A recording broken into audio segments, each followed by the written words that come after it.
One of the things that struck me tonight was the lack of emphasis about an issue that the Optima residents are very concerned about, that seemed to be dismissed in the conversations tonight as it related to traffic. Now, I've lived a fairly long time. I thought I knew what traffic meant, so I looked up the definition before I got here.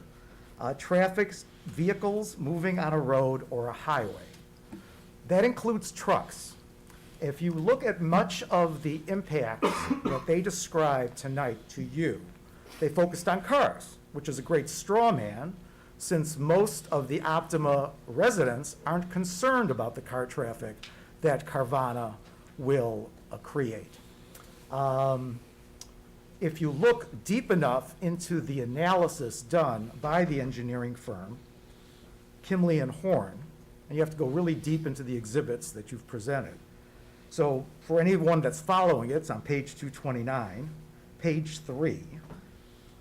There's one mention of truck traffic. Those are the trucks that are bringing in the cars for pickup by customers.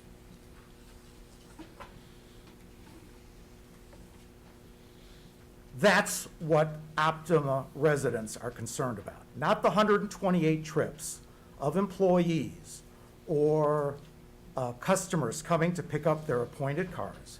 They're concerned about these trucks that are rolling up and down Woods Drive. Now, Brett Sassenberg was correct that there were accommodations made with regards to the traffic routing within their parcel. So the initial plan was to have an oval pattern running right by the building that I live in, within 90 feet, going around the tower, continuing on an oval, exiting to the right, going back up to Old Orchard Road. There were concessions made by Carvana to change their truck route. We accept that, we appreciate it. However, it does not change the fact that trucks will be rolling up and down Woods Drive for the duration of their occupancy here. Now, it's not just the Kimley and Horn 4 trucks that we're concerned about. That's daily. 4 trucks a day, 6 days a week. Well, that's the first year of operation. Again, if you have to read the expert report. Keep in mind, Carvana is projecting 25% annual increases in sales. They're going from 19.5 million in year 1 to 176 million in year 10. CAGR, compounded annual growth rate, 25% a year. Well, if you have that kind of an increase, you're going to have an increase in the trucks also. It's not going to be 4 trucks a day. Looking at it on a compounded annual basis, by year 5 or 6, you're talking about more like 15 trucks a day going up and down Woods Drive, regardless of how they enter their space. That's what the neighborhood is going to look like. Is that the neighborhood that Optima residents expect it to be with, to expect to see out their windows when they purchased or rented in Optima? Eventually, as you get closer to year 10, it's 20 plus. It's up to 25 trucks a day. I'm asking you to use your common sense and experience and what your neighborhoods look like right now. Imagine, if you will, 20 to 25 trucks a day going up and down the road. Forget about where they turn in, forget about the right turns, the left turns, possible traffic accidents, the safety issues. Just think about what your character of your neighborhood will be when you have 20 to 25 trucks like that a day going up and down. Again, there were concessions made with regards to the truck traffic within their parcel. The trucks still have to get here. There's no other way to bring those cars in. And as their volume increases, and of course they hope that their volume increases, they talked about the unit sales increases, that is what our residents have to be concerned about. So the way I would compare it on an analogy, even though there have been some concessions made, again, by Carvana, I would use the story, you've got a joint pain. You've got to go see a doctor.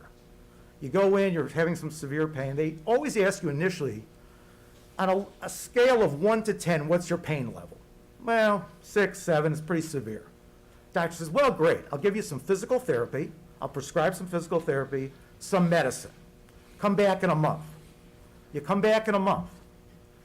First question again, what's your pain level? They say 4. Well, doctor's very happy. The medicine worked, the physical therapy worked. But Dr. Carvana, did I mention that his last name was Carvana? Dr. Carvana, I'm still in pain. I still have 4. Well, Mr. Bronfeld, you have a chronic condition. There's so much medicine can do. You're just going to have to learn to live with it. And that's what we're being told. We're being told that whether it's 4 trucks a day or 20 trucks a day, that's what we're going to have to learn to live with. But hopefully, there's some payoff here for Skokie. There's some payoff in terms of the economics of the project, which will make some positive benefit for the general community so that we can learn to live with our pain. So let's talk about the economics of the project. 3 categories. So let's show me the money. Bad movie, Jerry Maguire. This is a good summary. I'm using one of their slides. Carvana's a Fortune 500 company, 3rd fastest company to reach Fortune 500 behind Amazon, Google. It's very impressive. Keep in mind, being a Fortune 500 company is not a guarantee of sustainability. I can think of one good example, Enron. Between the years 1996 and 2000, they went from 13 billion in sales to 100 billion in sales, 65% growth rate per year. 2 years later, they were bankrupt, and they even took down one of the largest accounting firms with them because the numbers weren't quite what they appeared to be. So let's look to see their numbers and if they appear to be what they are. They cite as the first section of the impact, they call it an economic impact. And again, this is from the report of Applied Economics, initially filed in July of 2021, was revised a little bit in October of 2021. There were some changes of personnel, but it's essentially the same report, word for word. So they talk about the construction costs of the building. The way they've got the numbers broken out, it's about $6 million and $4 million between construction materials, et cetera, and the labor costs. And what they're asking you to believe, besides that number, is that then there will be a multiplier effect. You know, you spend money, person is getting paid, they get a job, they're at the end of the week, they then go to a restaurant, that money gets recirculated throughout the economy, so there's a multiplier effect, and they use standard multiplier numbers. So there's this project going up in Skokie. This building is made right next to our building. A lot of money. $10.5 million turns into $16 million through the multiplier effect. So where is this money being spent? Who's getting the money in Skokie from this $16.5 million, which looks so impressive? Where are they purchasing their materials? Who are they hiring to work at these jobs? They're getting construction workers. They're paying for materials. Are these materials being bought in Skokie? Are the employees coming from Skokie? Have you ever seen a want ad sign, help wanted, only Skokie residents need to apply? Where will these materials come from? Will they be coming from Skokie specific, a 10 square mile, 67,000 resident entity, or will they be coming from the surrounding area? Will they be coming from Morton Grove, Niles? They're not going to come from our Home Depot and Lowe's. We don't have a Home Depot and Lowe's. Ace Hardware is going to do a lot of business supplying the materials for this building. How about the Crafty Beaver on Oakton? We don't have the infrastructure that would actually be able to absorb this spending. I'll give you an example from a project that we did. 2 years ago, we had a garage reconstruction project. A lot of repairs, probably about $1.5 million, $1.75 million project. Did very similar kinds of things. There was construction, there was labor. The people that were working on the project, Grays Lake, western suburbs. The general contractor was from outside the community. The subcontractors were primarily outside the community. Skokie does not have the infrastructure to absorb this kind of spending for a project. So they can say that there's a $16.5 million impact, and they're absolutely correct. And if they went to the Cook County and their Board of Commissioners, they'd have a better case.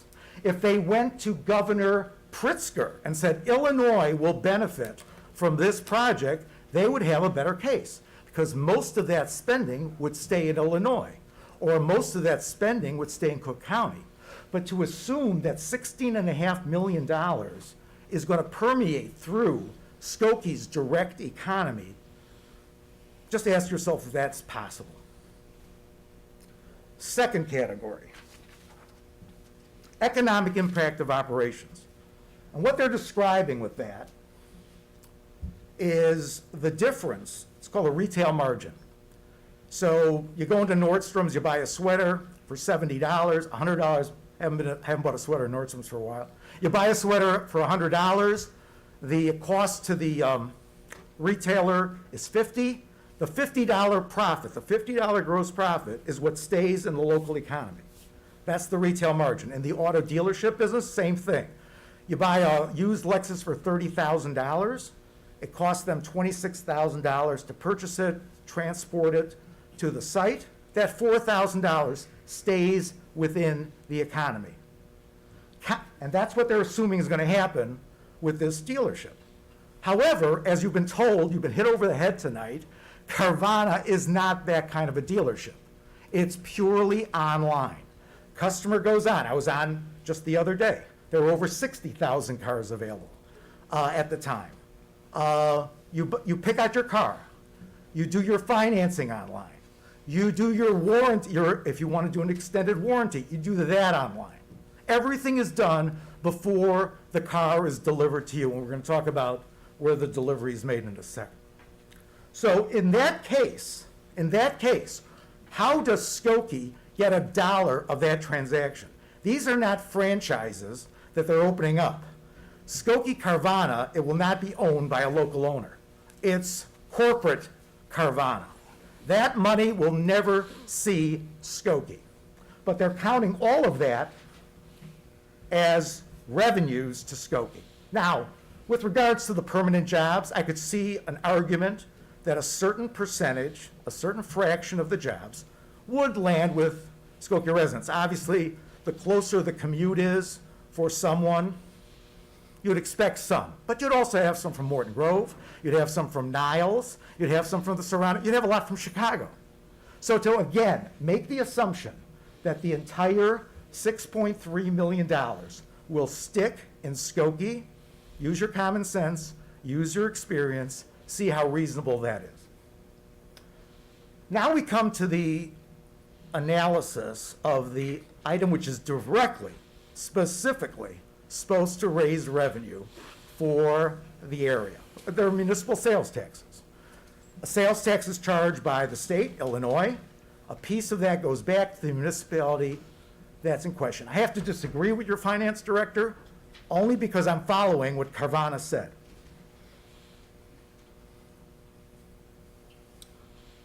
This is the Applied Economics Report, again, as I referenced, July 2021. And this, the top part refers to those annual wages that they were describing. They make a forecast. Annual vehicle sales at the new vending machine are supposed to start at $19.5 million. First year of operation, and increase to $176 million by year 10. Okay? One footnote in the entire report.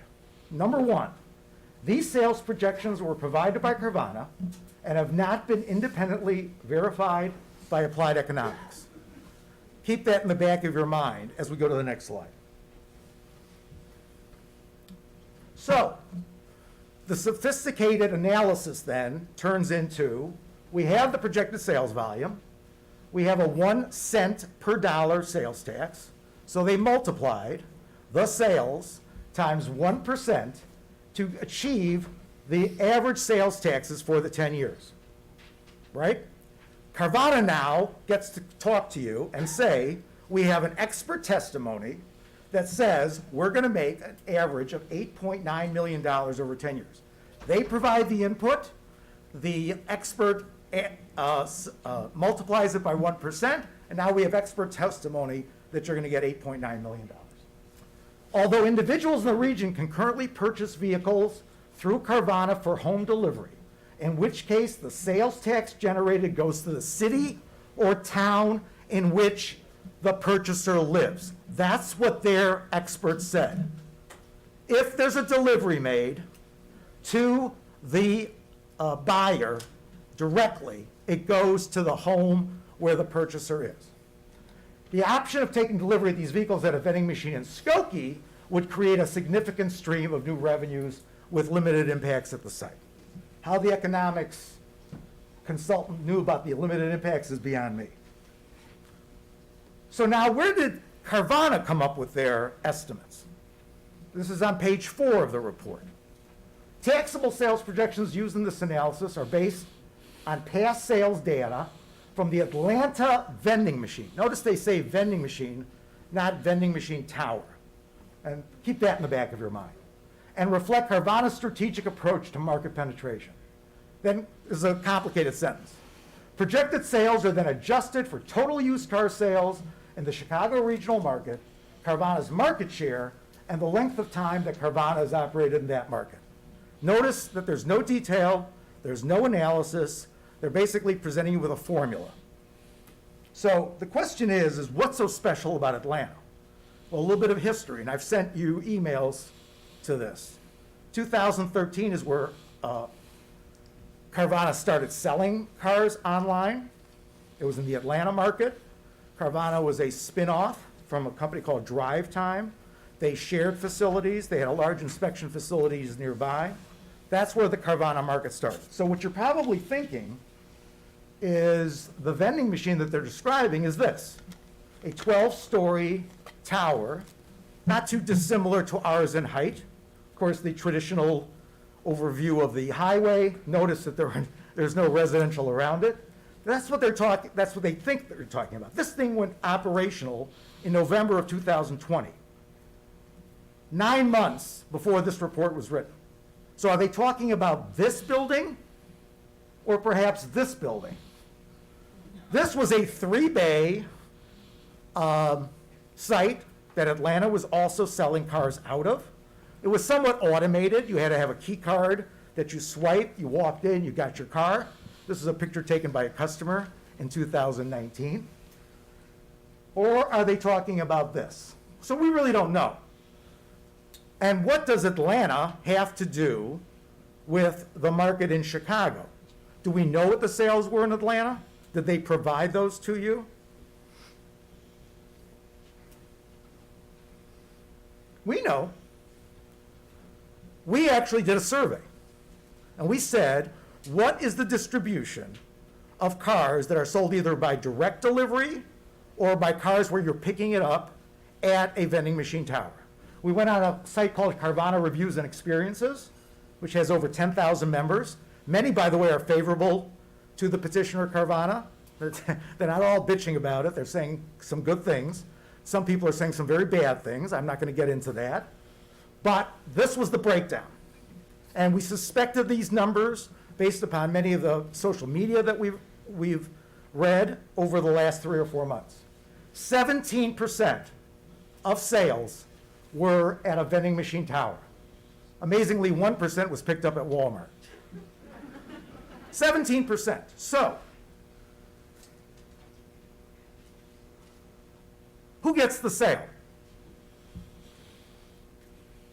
You have a northern Illinois area.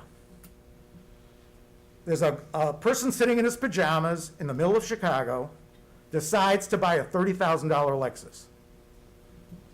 Does he go to Oak Brook to pick up his car? Oak Brook gets the sales tax.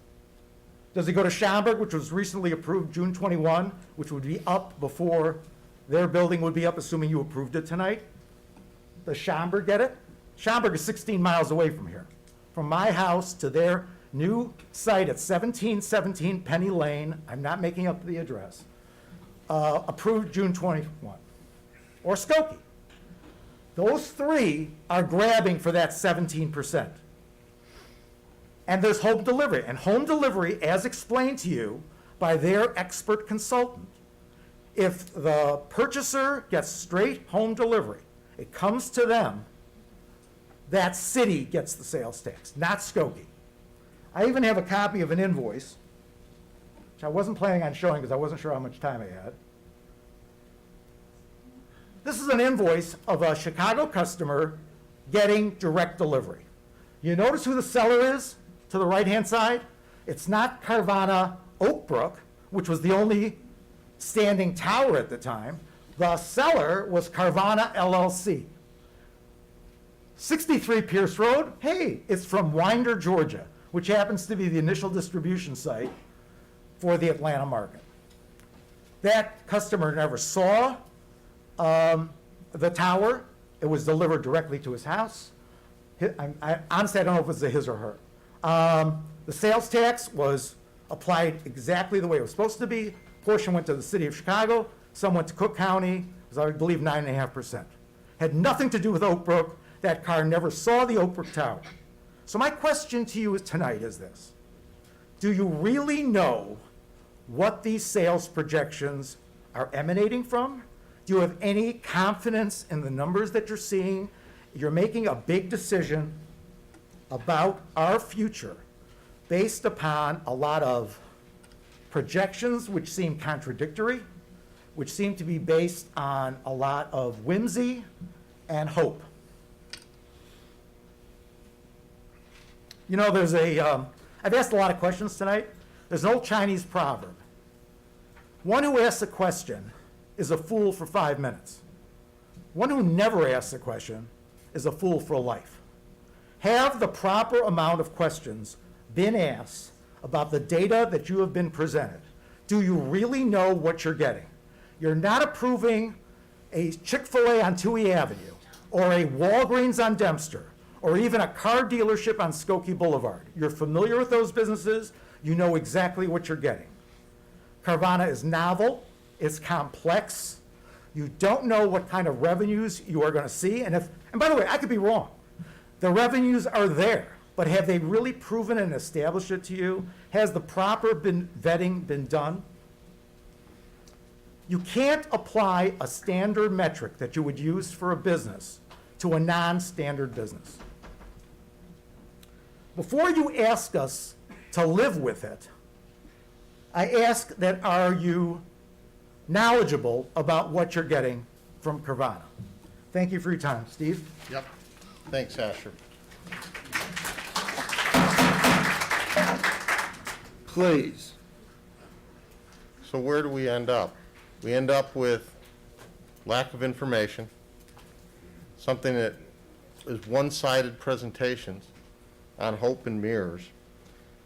As a practical matter, there's no place other than Optima in this district that a car dealer or marine craft dealer can be placed without raising an existing structure.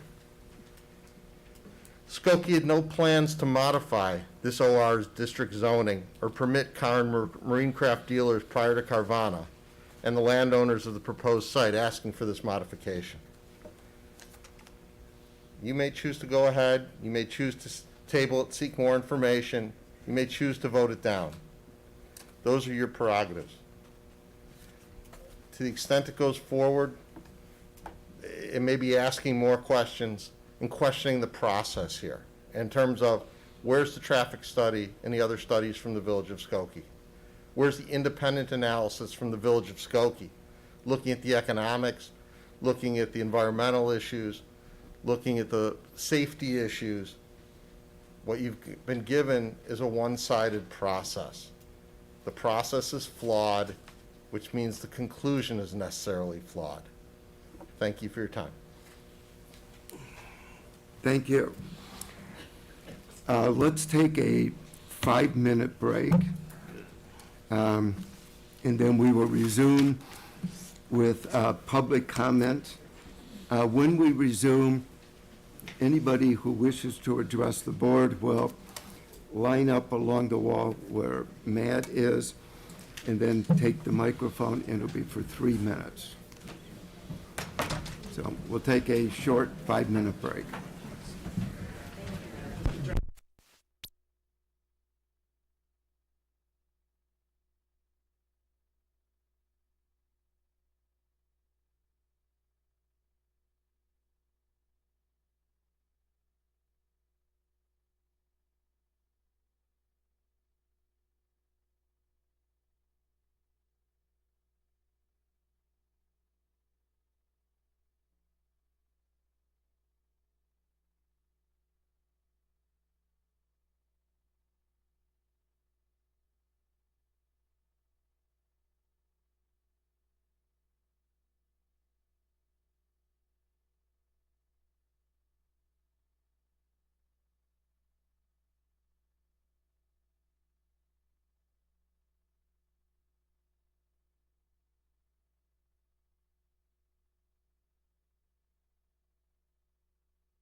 Testing, testing.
But they want certain, there is.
Can I just say I want this on?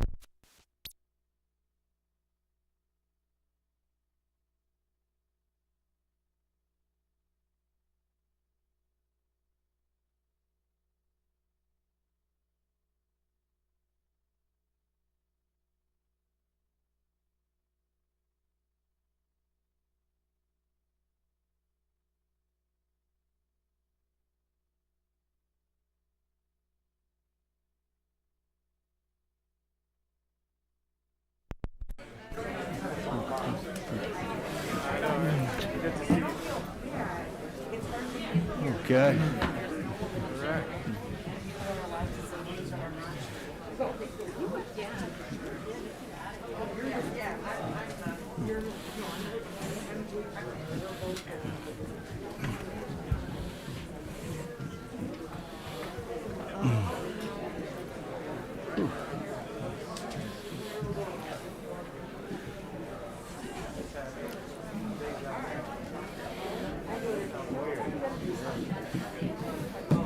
Thank you very much.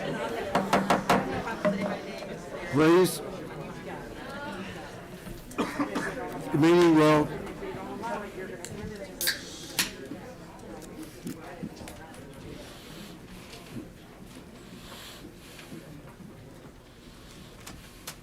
Hey, Julie.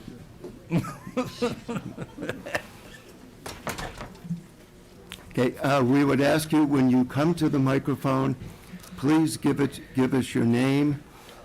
Each person will be given 3 minutes. And I would ask you, if possible, please do not give us a lot of repetition. We're trying to pay attention. It's getting late. So please, and stay on point on this project. We're not going to save the planet tonight, but we can come close. So, yes, ma'am. Right here? Right here? Can we ask that the door be closed? We're getting a lot of noise from the hallway. Is this the correct, this is the correct mic? Sure. Good evening, everyone. Dear Village of Skokie Board of Trustees, my name is Dina Lichterman, and I'm not only a 22-year veteran teacher of Skokie, but I'm also a longtime resident. I moved to this village 11 years ago because I love this community and its commitment to its residents, its dedication to preserving nature, and its willingness to listen to the people who reside here. There is a clear sense of pride and community when people say they are from Skokie. It is a place I chose to raise my children, and it's a place I proudly call home. It is with these sentiments that I come to you this evening to strongly object to the placement of Carvana next to Harms Woods and the Illinois Holocaust Museum. As you are already aware, over 6,000 Skokie residents have petitioned against Carvana coming to that location. Countless letters from environmentalists have been submitted, as have letters showing that the economic benefits are inflated and that Carvana has a history of poorly managing their businesses. All of these alone should be enough to compel you to vote against this proposal. This proposal should, frankly, not have even made it this far. And yet here we are, residents of Skokie, with my 11-year-old daughter who is way past bedtime, asking that you all find it in your good conscience to vote against this. Harms Woods has served as a place of respite for thousands, a place to explore, walk, and take in the beautiful scenery. A 24-hour blue light, even if dimmed for some hours, diminishes that beauty. It would also be placed next to the Illinois Holocaust Museum, an important historical institution and a destination for people all over the state. It is a gathering place of reflection and of great importance, and so having a tower of cars next to it cheapens its significance. Just as Carvana next to the Lincoln or Vietnam memorials would be unheard of, why consider it putting it next to the second largest Holocaust museum in the United States? Surely one can see the absurdity of this. I strongly ask that you reconsider putting Carvana in the proposed location. I have heard time and again that people are not against having this business in Skokie. In fact, board trustee member Ms. Sudker had mentioned a senior center. But it is the proposed location of this that is problematic. As a committee, 2 hours ago, you passed a 1% sales increase at Old Orchard. If generating revenue for the village of Skokie is your motive and goal, you just did it 2 hours ago. That came through the sales tax. My guess is that none of you would want to live next to this business. Please use your conscience and stand up for what is right. Thank Vote you. nay on the proposal. Thank you. Thank you. I'm going to stand next to my daughter. Hi, my name is Amelia, and I'm an 11-year-old student at Old Orchard Junior High School. I'm speaking to you about this to tell you about the negative effects of putting a Carvana next to Optima Towers. The first reason is that the people of Optima Towers won't be happy about it. I mean, who wants a big blue glow stick outside their window at night? That's a rhetorical question. No one wants that. It would also negatively impact the value of those condos. And for the people who bought the condos because of the view of the forest preserve, instead it would be a big 13-story eyesore. The second reason is the birds. If the Carvana is put there, it would be responsible for thousands to 10,000s of bird deaths every year. Many conservation groups have opposed the placement of the tower because of the impact it would make to the birds, and with Harms Woods so beautiful, it would just ruin nature and the beauty. If you put the Carvana there, it would literally harm Harms Woods. The third and final reason, which is also very important to me, is that the tower would be very close to the Illinois Holocaust Museum. The Holocaust Museum is a very serious place that has a lot of cultural remembrance that would just be overshadowed by a lit-up tower of used cars. Do you know how bad that sounds even with me just saying this? It seems very inappropriate to put something so flashy next to a place of great importance and sorrow. It is very important, and even as an 11-year-old, I know that. I know that close to 6,000 people signed a petition that opposed this, which shows the amount of backlash you would get for putting the Carvana there. For the people at Optima Towers, for the conservation groups, and for the people whose memories are kept alive at the Holocaust Museum, I strongly encourage you to vote nay on putting the Carvana there. Adults need to do better. Thank you.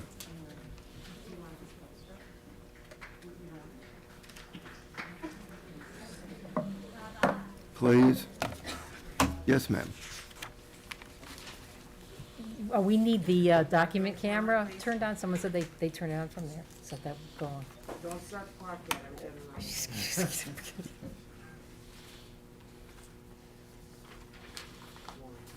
That's right, 1, 2, 3. Okay, my name is Annette Prince, and I'm the Director of Chicago Bird Collision Monitors. I've been working with concerned Skokie residents since last November when we were alerted to the dangers that would be posed if Carvana built its tallest car vending tower at the foot of a protected preserve at Harms Flatwoods. Bird collisions are a critical concern in the Chicago region. Our combination of excessive urban lighting, glass designs, and millions of birds using our green spaces and lakefront along their migratory routes ranks us as the #1 most dangerous area for birds in the nation. For every new lighted glass design we construct here, it means more birds killed or injured. We know that bright lights attract migrating birds at night, and I really do appreciate the concession that Carvana has just made and that the trustees introduced to increase the amount of light reduction, because it's a critical part of birds coming into these dangerous glass structures at night. Birds that do not see clear or reflective glass, especially when it's in the form of a glass cube that looks like they can fly straight through.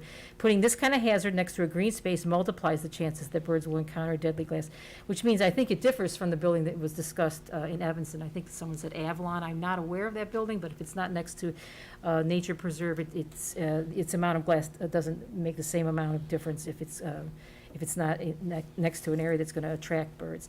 Even though Carvana says there's no science on how to protect birds, there is. There's local, state, and national experts who have agreed that a see-through structure like this needs its lights turned out and needs to have visual patterns on the outside glass surface. The ABC, who is a leader in bird collision mitigation, knows that it's recommended to have 2 times the canopy height. We talked to Carvana at the very beginning about how the U.S. Green Buildings Council does a threat factor analysis of what's dangerous for a building, and that equation cannot be met unless at least 100 to 120 feet of the tower is covered with patterns. Carvana says that they've made concessions, but the concessions they're making for the glass coverage are inadequate, and they don't remove the threat that this structure poses. They've offered to cover less than half the tower, and this will not be enough to protect the building. We monitor the Apple Store in downtown Chicago, which is a glass cube. It's only 2 stories. We get constant hundreds of birds that are hitting that building. The Carvana Tower at 14 stories will be like 7 Apple stores sitting on top of each other. Dead and injured birds are continually found at those buildings. We see no reason why Carvana can't cover the entire tower. You don't negotiate a threat of something being killed or injured. You do the most you can to eliminate it. You also don't do a partial, you don't partially remove a hazard. If the glass in this building was predicted to kill 20 people a year, could Carvana generously fix half of the glass and brag that they only kill 10 people a year with their tower? Would that be commendable concessions, or would you consider that inadequate mitigation? Carvana will not do what they need to do to protect birds with the glass protection, and so we say no to this tower. This shouldn't happen. Skokie has the ability to say no. Thank If you. they don't say no, we want to know why. Ms. Prince, your time is up. Thank you. Thank you very much.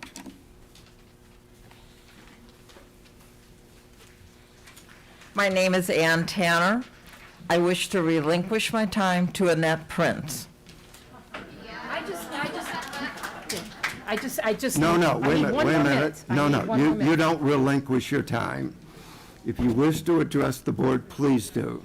Okay, then why don't you read this? That's all. It's very simple. Read there, all right. No, the clock's not going. She hasn't even started. Hey, What's going on here? take it easy. Wow. Take it easy. Yes, ma'am. It's being recorded. Should I be, okay. Yes. Why they didn't inform the Sustainability Commission of the Carvana project and allow them to make recommendations? Why did they choose questionable monetary gain over protecting bird lives and a healthy environment? Why did they choose to go against the advice of science and experts who say the mitigations are inadequate? Why did they approve a glass billboard where others are forbidden on the Edens? Why will they impact 3% of the Skokie population, the residents at Optima? Why will they ignore the passionate appeal of thousands of people who say this tower does not belong here? These are your constituents who will be watching the outcome of this decision. These are all of our birds you are putting at risk. We hope Skokie will take an action that is a stand against a threat to valuable, irreplaceable life. The best solution is no tower. If you are going to go against the voice of hundreds of letters and thousands of petitioners and approve this tower, the very least that should be done is to require complete mitigation and glass treatment and monitoring to assure birds are protected. Thank you. Thank you.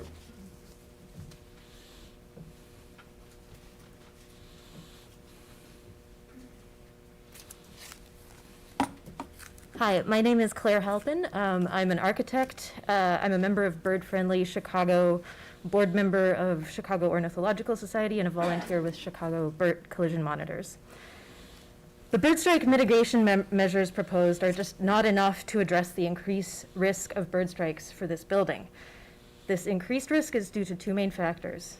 The site is adjacent to an Illinois nature preserve that draws birds to it, and the transparent design, it's a very unique design here, makes the building very susceptible to bird strikes. So on a macro scale, quick sketch here. The birds are compressed towards Chicago.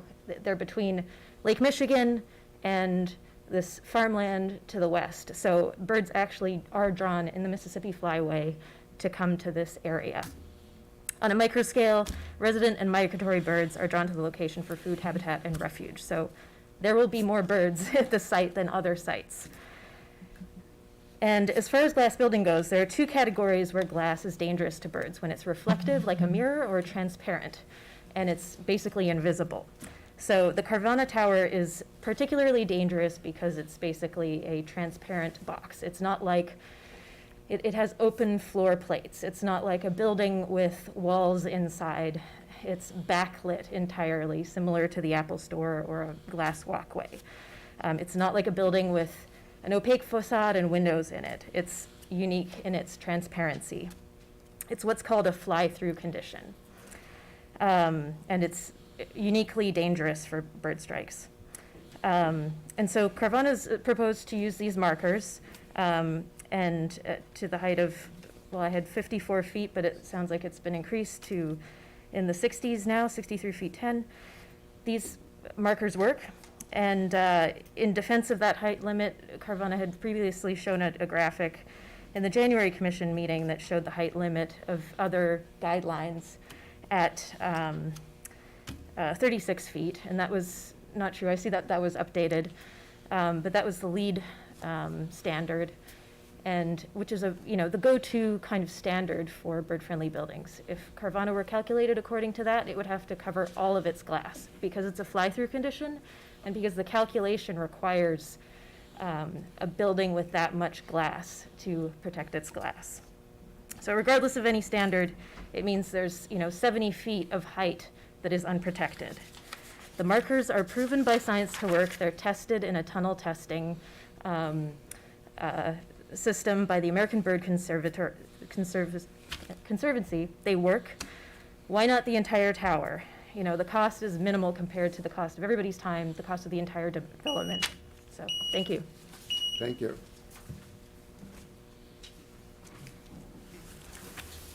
Hi, my name is Kimberly Polka. I started a petition. And I'm going to talk about that today because it's not just about the petition. I started the petition on the afternoon of January 11th, 2022. It's less than a month ago, after the Plan Commission approved the site and zoning amendment. I went to bed defeated that day. I could not understand, in the face of science, the experts, There are experts. I could not understand, we had letters, how it got passed. I mean, my heart is racing right now. So I went to bed defeated. I woke up re-energized and decided I had to do something. I was at that plan meeting and I spoke. And there weren't many other Skokie residents. Those who did speak were Optima. And I knew if Skokie residents weren't speaking up, it had to be because they didn't know. So not only did I do an online petition, but I hit the streets with my online petition. And as of 7 this morning, this is how it turns out. 7 a.m. today, there were 6,621 signatures. 4,985 of those signatures are from Illinois. 4,035 are from Cook County, and Harms Woods belongs to all of the people in Cook County. 1,085 signatures are our neighbors directly adjacent to Skokie. And 1,210 signatures are from Skokie residents all over Skokie. I live in Skevinston. I live nowhere near Optima. This proposal is egregiously wrong. People ask me, what does a petition really do? And here's what it's done. It's been a tool to raise awareness, to talk about the issue with my neighbors, and I'd hoped it would have started a conversation with you. I've sent emails, and they've gone unanswered. I feel like I'm speaking for hundreds of Skokie people because I have spoken to hundreds of Skokie people. The residents of Optima in their peaceful neighborhood could never have expected such a structure as their neighbor because it's not permitted within the current zoning. It is a billboard. It is a glass display case with a billboard. And decades ago, long before I was born, there was a garden club who went up and down the North Shore making deals with the municipalities to keep the Edens from being littered with billboards because it ran right between our pristine forest preserves. I'm skipping around here because I can't even keep track of my own thoughts, but I'm going to say I didn't know those things before this. I didn't know those things before January 6th. I started because of the birds, because the science is there. There are experts. A man who's been studying this for 48 years, to say we don't know is absurd. The proposal is egregiously wrong, and it should not be approved. You cannot correct it if you approve it.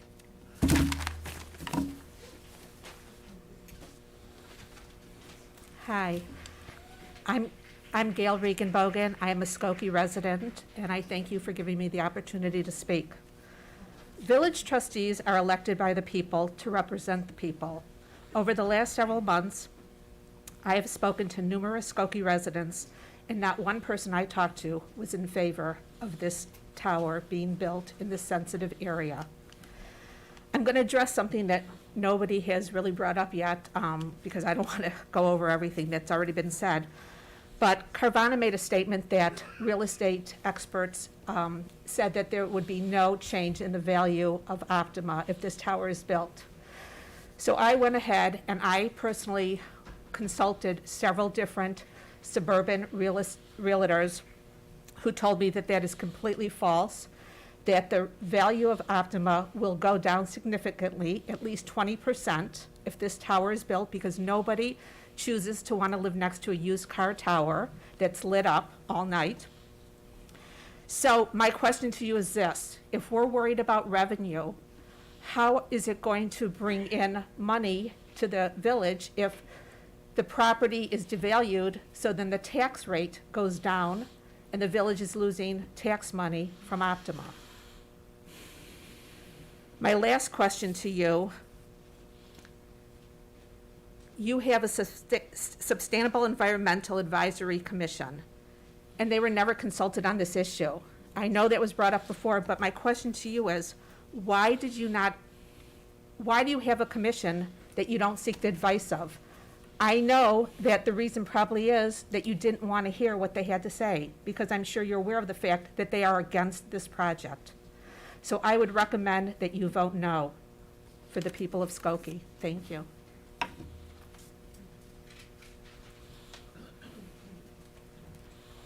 My name is Eleanor Shunas. I'm an ecological management volunteer at Harms Flatwoods, an Illinois registered natural area. But what I really want to talk about is this very sketchy company. Let's talk about the main investor in this company, Ernest Garcia, who has had a fraud conviction. He's had multiple bankruptcies. Not the kind of person you really should be doing business with in the village of Skokie. The company is under investigation by several state attorneys general. Again, not a company that Skokie should really be doing business with. There are literally hundreds of complaints against the company on the Better Business Bureau. Customers are getting their cars, but they are not getting the titles to their cars. So what does that mean? That means that not only does Carvana have the money from the customer on their books, but they also still have the car on their books, which makes it look like they have more assets than they really do. Why would you inflate your assets? Well, you want to get loans, and you want to get loans at favorable rates. So you need to look into this business. Do your research. Forbes, Wall Street Journal, Reuters, they've all had articles and research about this company, and it's really sketchy practices, and I think that Skokie can do much better than doing business with a company like this. I think there is a much better option for you to put a site on the site than a Carvana tower. Thank you. Thank you.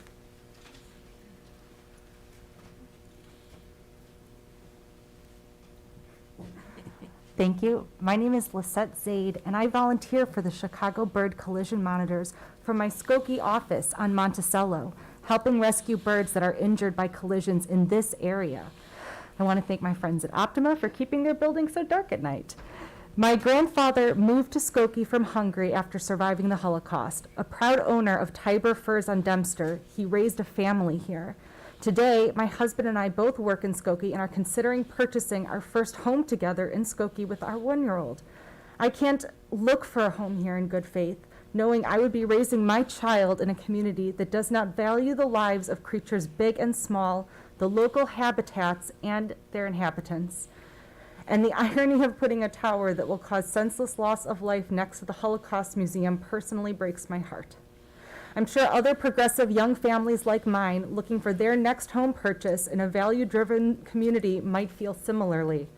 Be the heroes and make Skokie the good guy of this story. Please vote nay on the Carvana Tower. Thank you. Thank you.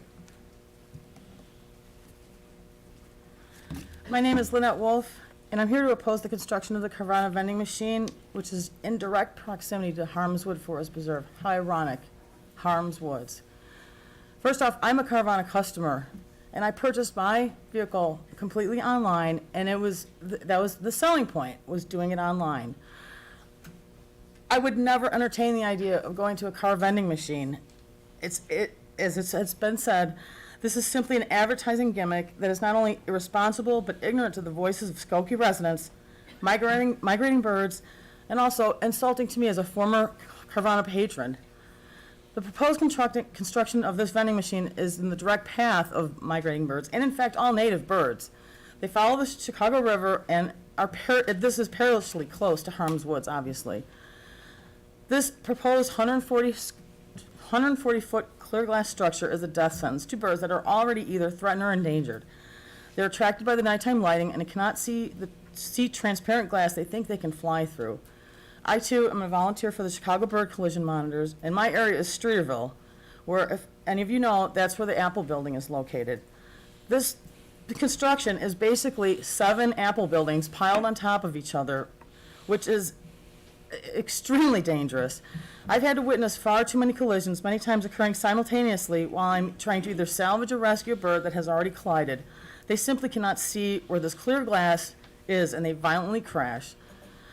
Again, these birds have traveled hundreds, sometimes over thousands of miles to migrate, only to die and crash into a clear glass building. The building that you are proposing to construct, again, is equivalent to 7 Apple buildings, clear cubes on top of each other, which will be an environmental and ecological disaster. For us to construct yet another obstacle for them is simply irresponsible. As a Carvana patron, I urge you to not construct this building in the vicinity next to Harms Woods. Thank you. Thank you. Thank you, Mayor Van Duzen and trustees for the time to speak tonight. My name is Ellen Zafani. I grew up in Skokie and lived here for 25 years. My mother has been a resident for 55 years and still lives in my childhood home. I'm speaking for both of us tonight. My background is in finance and business partnerships. I worked for Expedia and Orbitz for 14 years, negotiating commercial contracts worth billions. I am a CPA and have my MBA from Northwestern. I agree with most of the concerns that have been raised: the birds, the light, the traffic, the eyesore of this 14-story proposed tower, especially from the Illinois Holocaust Museum. However, my concern is focused more on the negotiation and due diligence that has been conducted by the Village of Skokie, or possible lack thereof. I commend your mission to creatively drive revenue to help Skokie grow and thrive.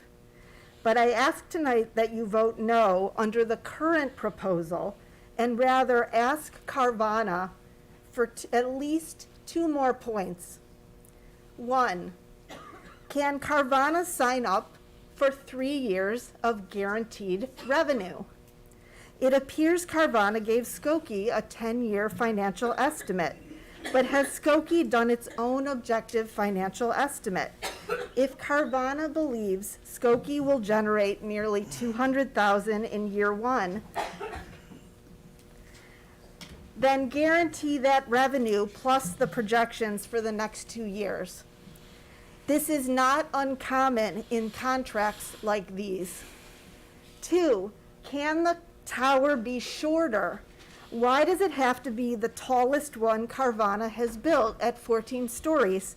The tower in their hometown of Tempe, Arizona is only 9 stories. Oak Brook is 8. Perhaps a shorter tower of 6 could alleviate some of these concerns. Carvana, a public company, has never recorded an annual profit since it went public in 2014. Since November of 2021, the father of the Carvana CEO sold $3.6 billion of Carvana stock, while the company continues to record losses and negative cash flow. The finance community believes Carvana will not turn a profit for at least another 2 years, if at all, and they're burning through cash and heavy on debt. Carvana's own auditor, Grant Thornton, indicated uncertainty about Carvana as a going concern. Please vote no.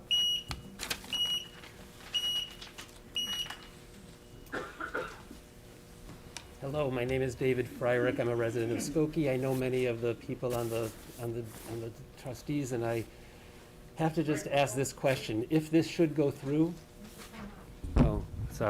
if this should go through, my concern is that when you voted to build the shops at Old Orchard, there was a requirement in the ordinance that the fencing behind the building be secure privacy fencing. And what was allowed to be placed there was chain link fencing. When Optima and Holocaust building were built, they borrowed the space that is now the Calvin Sutker Grove to use as a construction storage, removing the split rail fencing that was there. I've talked to Mr. Lorge on numerous occasions over the last several years about having that replaced. It is part of the ordinance, but it was never put back. So I wonder, what about these other parts of this ordinance can we expect to be enforced once this building is built? I vote no. Thank you.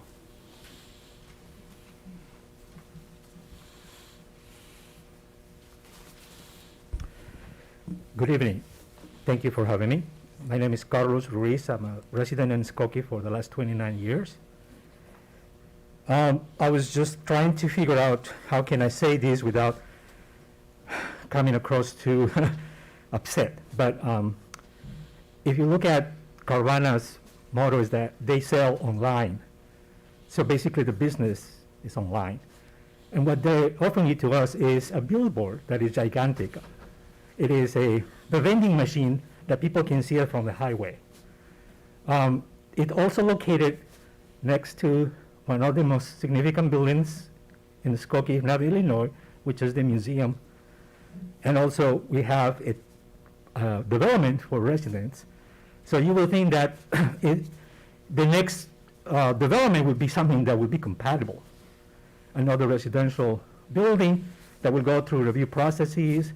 It will probably take care of problems with the environment, but this is not in the right place. I hope that we look at what is good about Skokie, and one of them is the forest preserve, which is a respite for all of us, especially now the COVID being there. A lot of people go and use that. I know this is a parking lot, but I think that the village could be more aggressive to work with the owner, try to find maybe a planned development that would be more appropriate for the site and also the use. Thank you very much, and I urge you to vote no.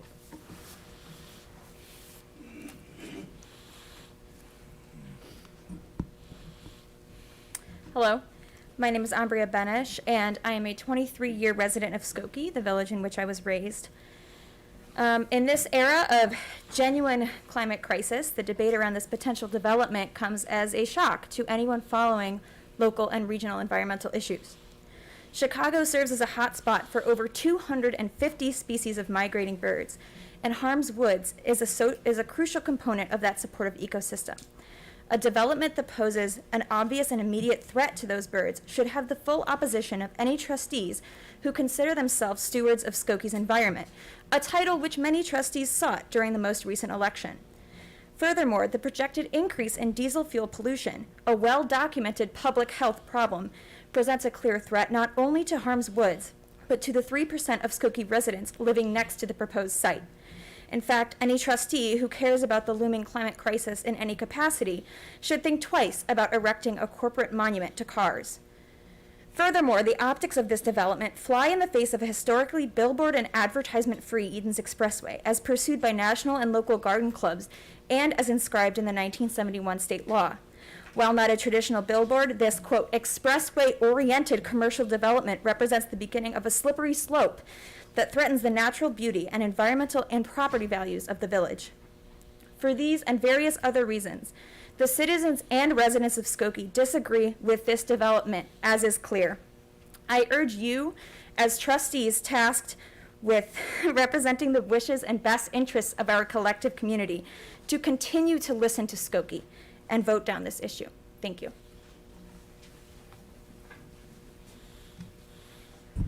My name is Callie Folk, and I am a 19-year resident. I moved here when I was 5.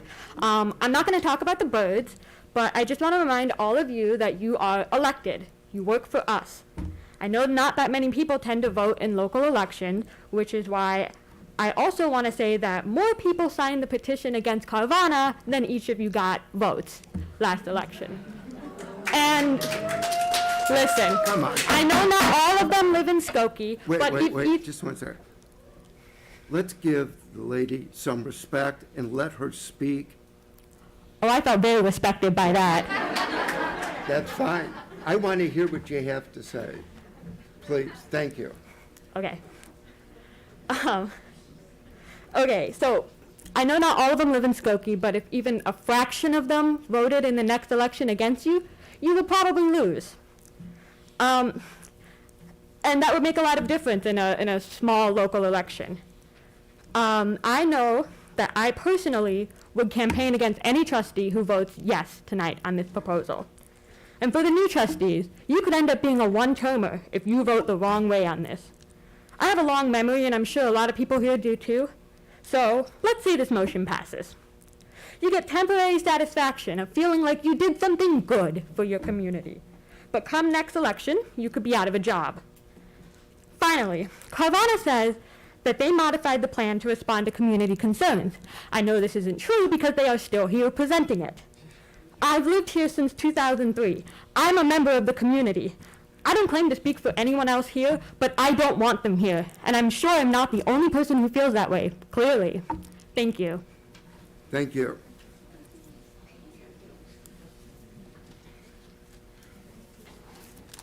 Good evening. My name is Lori Kaplan. I'm a village resident and a retired village employee. Hi. 17 years in animal control. I'm well acquainted with the problem of bird strikes. I'm going to read to you from Chris Shepard. He's the director of the Glass Collisions Program at the American Bird Conservancy. He says, on behalf of the American Bird Conservancy, I am writing to express the highest level of concern about the proposed Skokie, Illinois Carvana Tower. This structure, if not remediated, is likely to kill thousands of birds every year, birds that we cannot afford to lose. In addition to their intrinsic value, birds contribute many billions of dollars each year in ecological services to the human economy, including control of pest insects, regeneration of habitat, pollination, and waste disposal. Avian populations have recently been shown to be in steep decline, and many of the forces killing our birds are unfortunately combined in the design and location of the Carvana Tower, which you all know. I know I'm repeating issues you've heard before. I wrote this before coming here, so I want to thank the trustees very much for their action, Trustee Kuhn and Sutker, especially for inserting language that increases the lights out, and for Carvana's agreement to that. That makes a difference, but the glass should still be covered 100% because it is a cube. So this decision could have one of two results. Either let the proposal go forward as stands and kill countless birds, or correct this error in favor of the birds and the environment as a whole by either requiring the maximum possible amount of bird strike mitigation materials and strategies are complied with, or by canceling the tower on Woods Drive altogether. No other building is made of 100% glass walls on all four sides. It's not comparable to other more conventional structures. Such extreme structures should have appropriate regulation. There are many powerful reasons why the tower should not be built as proposed, and I know you'll be hearing them tonight, so I will leave many reasons to be expressed by others here. What I would like you to consider is, how would you like the name of Skokie to be remembered? This town is already in the history books, and it's a history we can all be proud of. What will be written in the next chapter? That Skokie demonstrated its leadership in environmental responsibility and took a principled stand by doing the right thing during a critical moment in Earth's history? Or that Skokie failed the challenge and migratory birds were decimated as a demonstrably and tragically preventable result? You can see that this issue has gotten a lot of attention. Whatever you decide, history really is watching. Please vote nay. Thank you.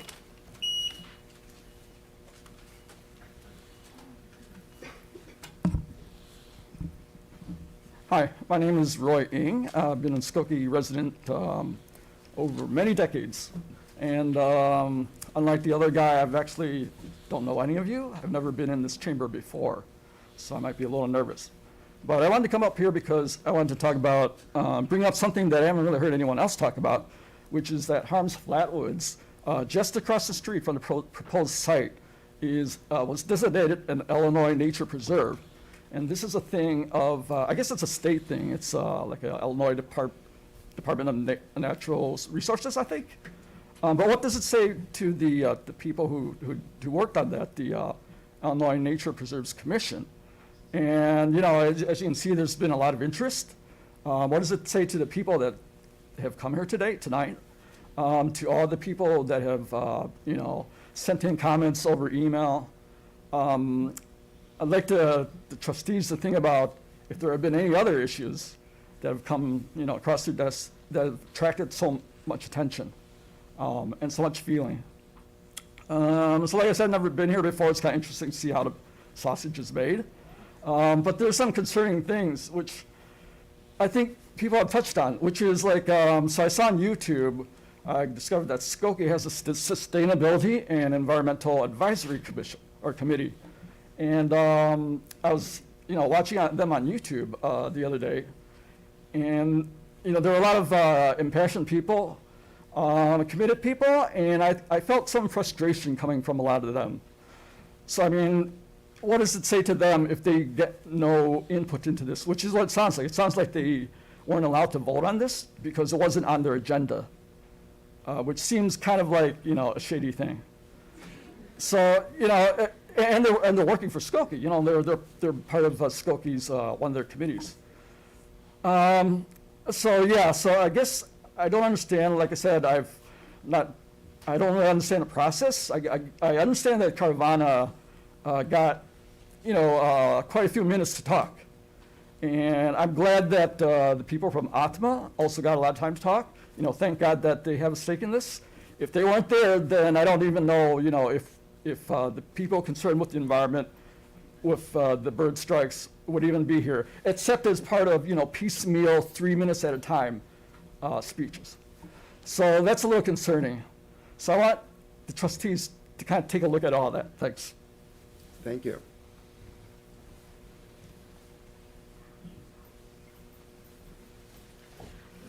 Hi, my name is Joan Hakimi.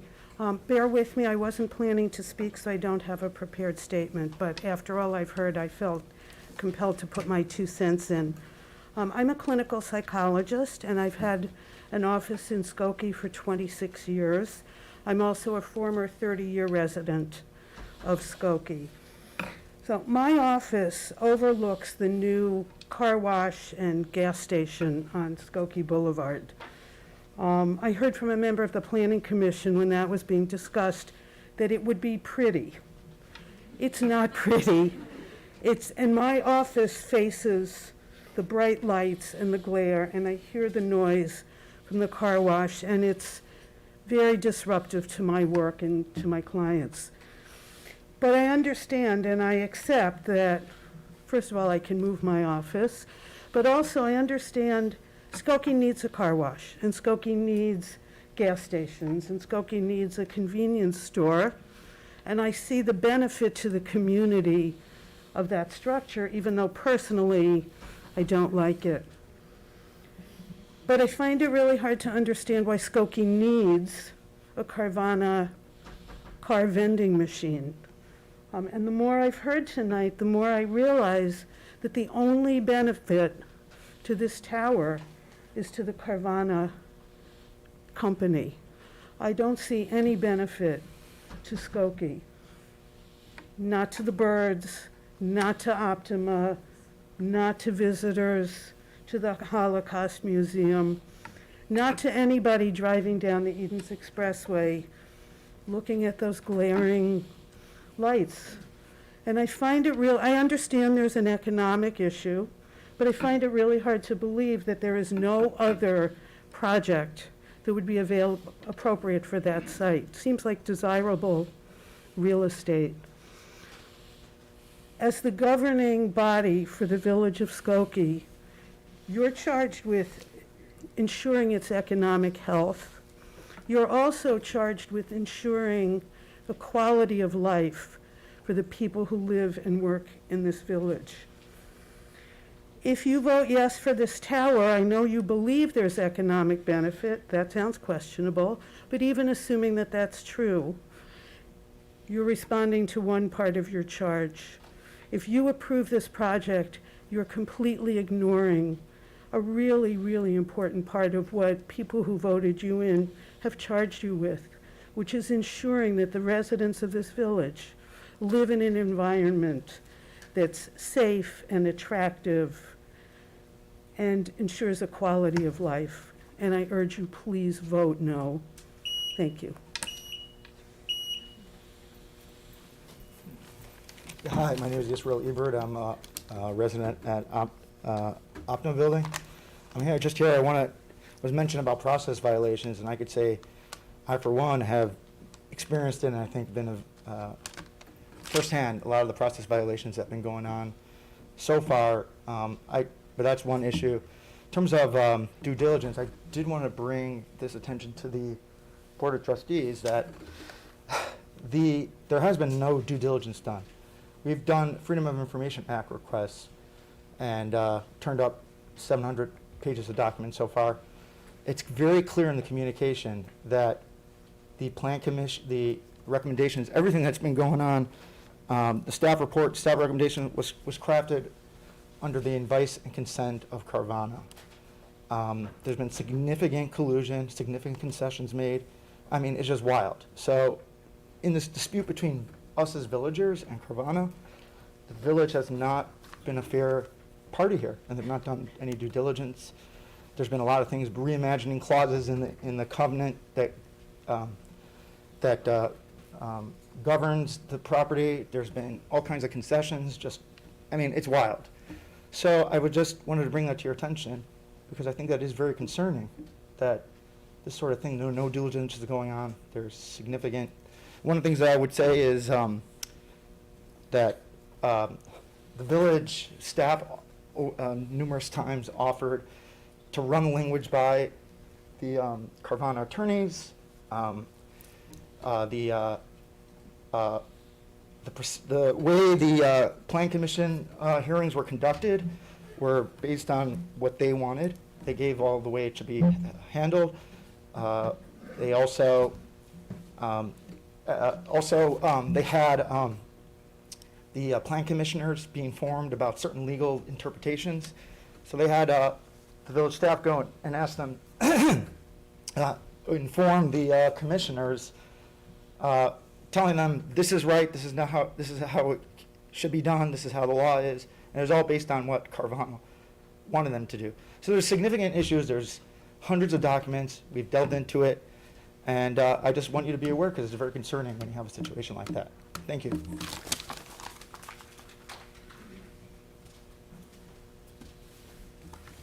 My name is Heath, and today, while I was getting ready for school, a bird hit my window, and it was like a small window. So, like, imagine a giant window, like, on 4 sides, the Carvana building, that's way bigger. Like, imagine how many birds are gonna hit that. And my house is a 1-story house, so when it hit the window, it fell like a foot to the ground. If it hits, like, the 13th or 12th story, it's gonna fall a long way down and splat on the ground. So it'll be like 100% death. So, yeah, vote no. Thank you. Thank you. All right, hello, my name's Elise Morantz. I know a lot of people have already talked about a lot of other things, so I'm just gonna try to highlight some other points maybe that weren't discussed. First off, I was gonna congratulate Carvana for their successful business plan until I heard Optima's exposure and some other speaking, people who spoke, and so financially, it sounds like a great thing for Skokie, but after that, maybe not so much. But the point of me bringing that up was to kind of ask you not to be a sellout of your dignity and travel the path of doing the right thing for so many of the reasons brought up today. I did want to bring up, too, that Carvana chose the bird mitigation company of Paul Grollo, who, when I looked that company up, joined the company only in 2018. And his self-proclaimed description of himself is 20 years of experience in product development, brand management, and sales. Paul's experience stems from a wide range of industries, from sport to outdoor, fitness, and marine. His ability to establish and nurture relationship with clients, colleagues, suppliers, and various manufacturers have proved essential to his success. So I don't hear anything about birds or the environment or nature. In the very last sentence, like maybe the last 3 words, he brings up bird, helping wildlife. So very business-sided. Maybe that's why they chose him. Carvana also brought up the point that they showed a slide where every other surrounding community has no mitigation in their bird clauses. No, right? Remember that slide? But I'd like to remind you all, too, that not even 5, maybe 10 years ago, there was no clauses on non-smoking buildings, and now that's taken over. Just because we've done the wrong thing in the past doesn't mean that we can't do the right thing today and be like the first to step up when it comes to doing the right thing for nature and mitigating for birds. And on that point, I am here to speak for the voiceless because those birds and wildlife can't speak for themselves at all. And I appeal to your compassion, your empathy, and that deep desire deep down inside of all of us to do the right thing over the financial thing, which sounds like it might not pan out like it originally was thought. But choose humanity and kindness over finances, and please vote no for the Carvana Tower.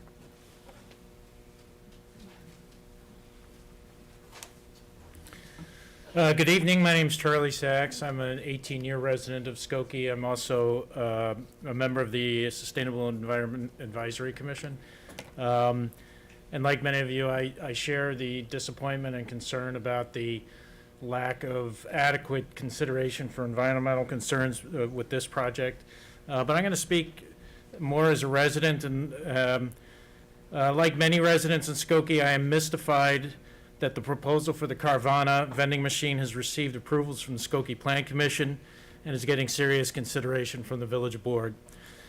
It is such a bad idea at this location. It is such a bad idea on so many levels that it has been hard to encapsulate my thoughts concisely until I read a Twitter post from John Greenfield from Streets Blog Chicago. In the post, Greenfield says, "I assumed it was a The Onion-like spoof, but it's real. Oh well, maybe it will sort of replace the Berwyn spike." As people, if they're not familiar, the Berwyn spindle was a spindle with cars that were impaled in the middle of a parking lot. As John Greenfield is suggesting, this project has the potential to become an icon for the absurd, such as the Berwyn spindle, or the Hampton, Connecticut ghost parking lot, or the Pittsfield, Massachusetts parking shipwreck.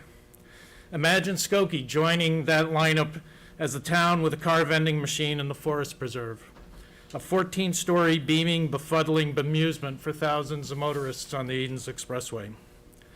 In addition to killing birds and degrading our urban ecosystem, this project is bludgeoning the village's reputation.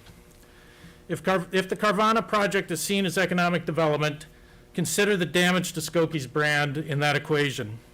The Carvana project would be worse than a squandered opportunity of a prime parcel adjacent to two high-value developments and across the street from a marvelous public natural resource.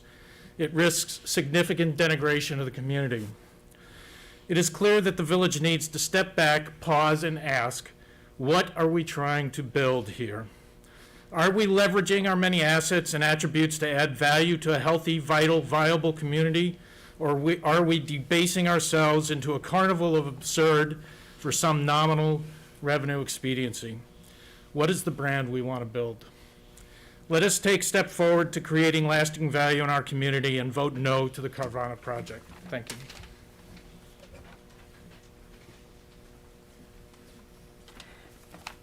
Hello. My name is Hillary Hunter. I'm a 33-year resident of Skokie.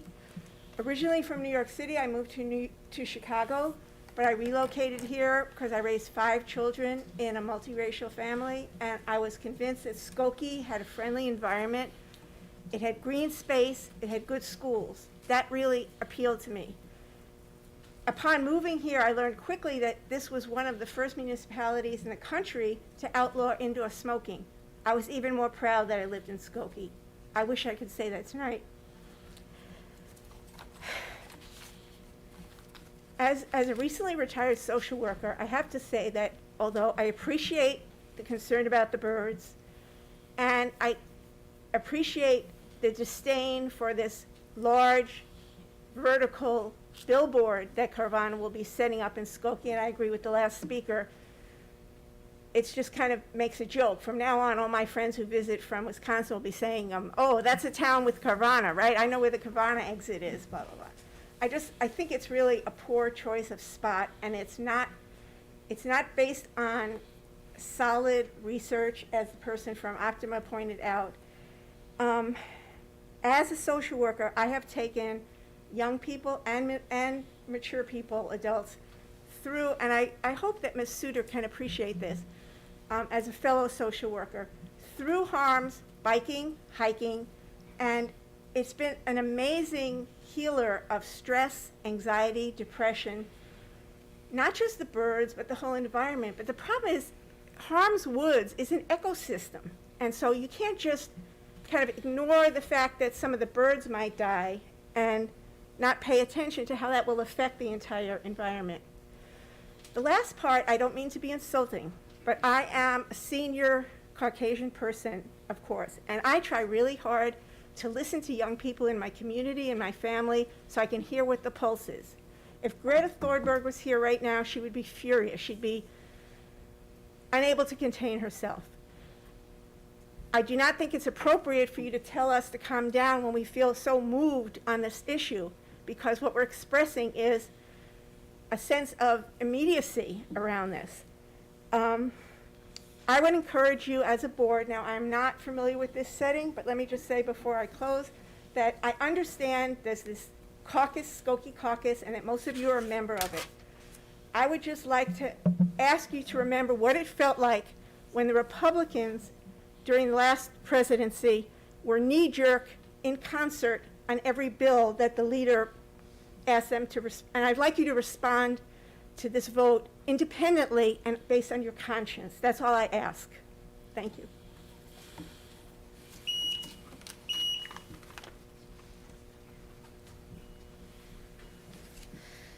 My name is Lauren Grodnicki. I've lived in Skokie for 12 years. I did not come prepared to speak, but during the presentations by Carvana and Optima, I took a lot of notes, and a lot of the things I was going to say have already been said by the other speakers, so I'll try to skim through and cut things out. One of the things, though, that I'd like to point out is that I found Carvana's presentation to be disingenuous and to draw false equivalences. They tried to phrase the objection to the Carvana tower as people not wanting change or not wanting Carvana. But it's not about that, and it's not what about the zoning is.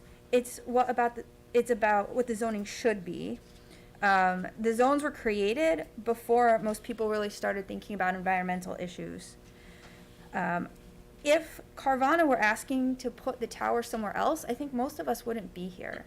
So it's not about change. And then they also compared it to the Optima building and said, oh, well, Optima doesn't have any bird collision mitigation.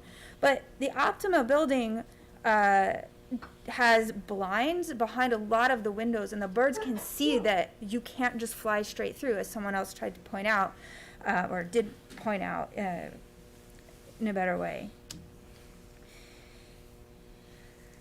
I don't see any reason why, if you did decide to go with the Carvana Tower, why they couldn't put the dots all the way up the building. I don't see how that would hurt people seeing their gimmick vending machine, which, I mean, they basically admitted that it's just a gimmick. If they're really interested in selling cars, they don't need a 140-foot glass cube. And then they talked about external lighting. We're not concerned about the external lighting. We're concerned about the internal lighting, which is attracting the birds to fly into the glass that they can't actually see. I also wonder how much of Carvana's recent growth over the last 2 years is because the pandemic sent people to buying things online. So with all other things being equal, had the pandemic not come through, how much growth would they have seen? I doubt very seriously that it would be as much as they have seen. And I think that you just made this investment in Old Orchard, assuming that people are going to go back to buying things in person once everybody's comfortable shopping in person again. That would hurt Carvana's revenue.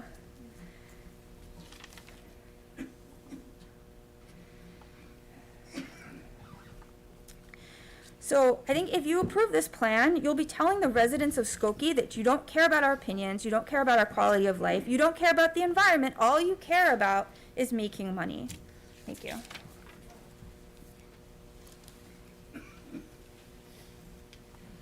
Hi, my name is Rachel Van Hoos. I'm a resident of Skokie and a parent, and we visit Harms Woods and the Skokie Lagoons many times a week. I'm a big kayaker. Guess I'm one of the bird folks, but I'm shocked that I learned more from the public comments here than the 170-some page agenda and attached documents, the independent investigation. I didn't realize that, our own sustainability and environmental, commissioner had to come and make a public comment that they didn't have a vote on this. A lot of shocking things. I didn't know this was the tallest one that was to be built. How dare you? How dare you place it in the middle of our woods in our community? An obelisk to capitalism is obnoxious. A very new boss of mine, I work in Sauganash, he lives in the west suburbs. I don't know him very well, but we brought this up, and he said about the Carvana Tower in Oak Brook, it's an obscene blue tower, and you can't unsee it. Anybody seen that Seinfeld, the Kenny Rogers Roasters?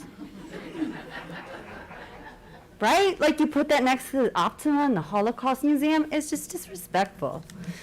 But I would like to call out Carvana as just being a garbage company, as is Everbridge, as is Silver Lake.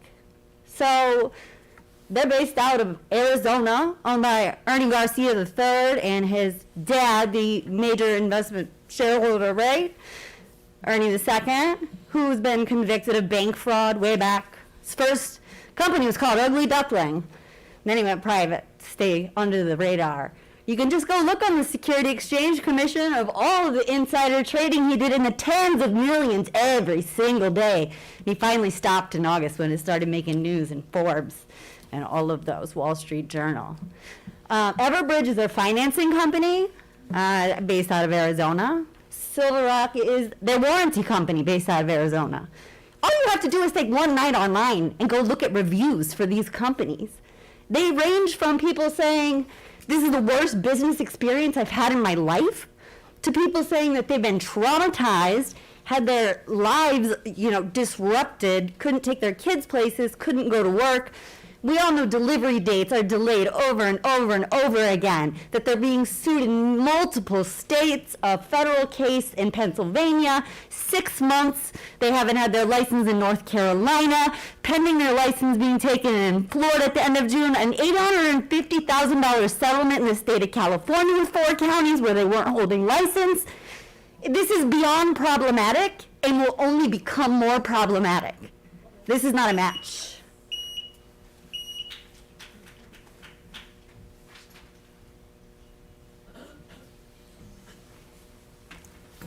Good evening. My name is Terry Radke, and while I'm not a resident of Skokie, I am a big fan. I shop here and I work here, and I've always been very impressed with the quality of life in the village and the job that you all do to ensure that quality of life. I can't say that I'm a fan of Carvana. I will say that they do think they have a really great idea.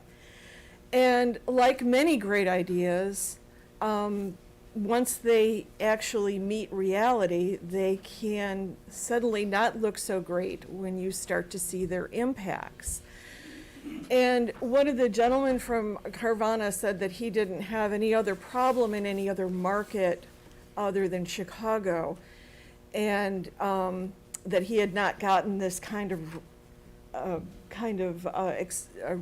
response from the community. But I can assure you that in all those other markets, there are birds. I can also assure you that they are impacted by those buildings. I have personally seen that impact. I've been a Chicago bird collision monitor for over 15 years. That's over 30 migration seasons. And I have personally picked up at least 2,000 birds with my hands from buildings like Carvana with lights and glass. And all of those architects thought they had really great ideas too.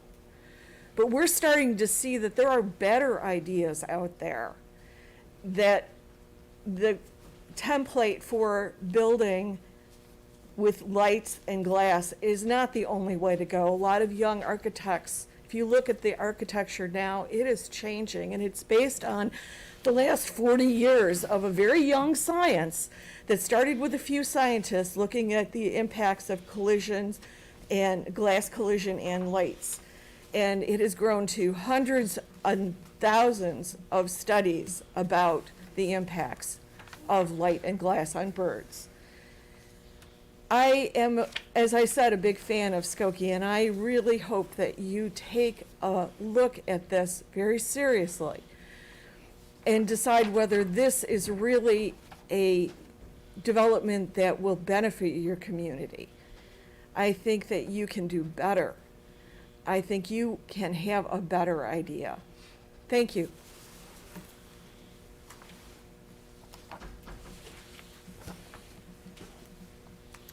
Hi, my name is Stephanie Polka. I am reading a statement from my sister who had to walk off. So she says that the residents of Optima and their peaceful neighborhood could never have expected such a structure as their neighbor because it's not permitted within the current zoning of that district. And that tower doesn't belong there. The area is a peaceful area of remembrance with the Holocaust Museum. A glass display case of cars with what is essentially a billboard on top doesn't belong there. There are no billboards on the Edens, as already has been said, and the sign code helps keep it that way. Decades ago, a gardening club lobbied municipalities along the North Shore to enter ordinances to prevent a sea of billboards along the Edens Expressway that is surrounded by our precious forest preserves. Twisting the sign code to allow Carvana to put up their advertising gimmick along the Edens is against the spirit of what they set out to do before I was born. Me too. In not disrupting the pristine forest preserves with a sea of billboards. That tower doesn't belong there. I didn't know any of these things before January 6th. I didn't either, neither did she. When I started this petition, I knew that an all-glass, lit-up, 135-foot tower at the foot of Harm's Flatwoods would be a death tower to the birds, and that you have to consider the environmental impact of such a development decisions. As this has dragged on with pitiful mitigation offered, I've learned more, and I went from feeling the best I could hope for less than 4 weeks ago was proper bird mitigation to match the threat level and the proposed location. But in passing this petition, I've learned a lot of things, and that tower just doesn't belong there. The other thing I'll say is that, after listening to the residents for like the last hour voting, talking about their opinions, there's been a lot of things that have been discussed. A lot of points as far as, even not having the independent research. You have Carvana giving you research. What research do you guys have that's independent of that? Anybody can twist research in any way. If you're trying to sell a product to somebody, you're going to present it in a way that's favorable. So you have the questionable financial impact that you're going to have. You have the environmental impact, which is questionable. You have the residents telling you, both from Optima and from further away, telling you that it's questionable. I don't see how this can pass if you're truly listening to the voice of your constituents. Thank you.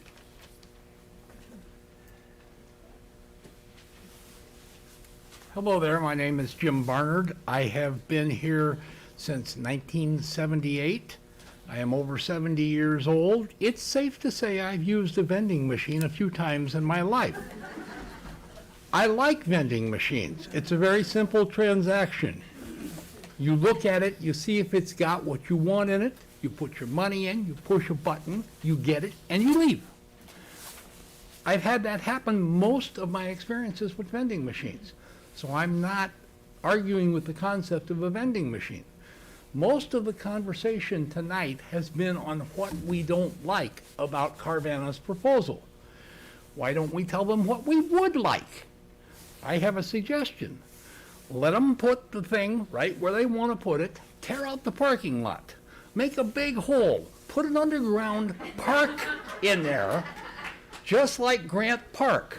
Cover the top of it with dirt and make a beautiful park out of it. Everybody's happy. You can still sell your cars. It won't make a bit of difference whether they're above ground or below ground. They still have to come out. Okay? That's one other way we could look at the problem.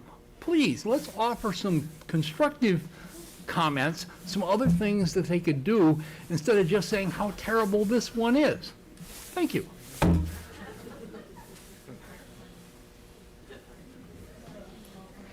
Hello, I really appreciate, ladies and gentlemen, that you've let everyone speak tonight. That really is quite an honor to do it. I'm Amy Lardner. I'm a master naturalist volunteer trained by the University of Illinois, Cook County Extension. And as such, I felt moved, I didn't plan to speak, but to talk about the history of the forest preserves. The village of Skokie shares with the rest of us in Cook County 70,000 acres of wonderful land that is proven to be of recreational value to all walks of life, all levels and status of income. And I looked up a bit of the history here. Dwight Perkins and Jens Jensen fought passionately to create in the plan of the Burnham Plan this preservation of the land to benefit all of the residents of Cook County. And they recognized that this was a tough battle against the rampant rising industrialization. It took 15 years for Dwight Perkins to get the approval for the forest preserve to be created. And it was the first in the country, the forest preserve system here in Cook County. It's very famous and very historic. On the walls of one of the lodges in the Cook County Forest Preserves is this quotation from famous naturalist Aldo Leopold. You may know him from the Sand County Almanac. He wrote, "A thing is right only when it tends to preserve the integrity, stability, and beauty of the community. And the community includes the soil, water, fauna, and flora, as well as people." I think these are concepts that are greater than whether or not Carvana is a viable concept. One of the questions that we face, one of the existential threats that we all face in this time, is what are we going to do to preserve the natural areas that are under threat? And I think by positioning commercial properties such as this next to one of our valuable forest preserves that were very important to all of us and to all of our health, this is a curious precedent to set, especially in these times. Thank you.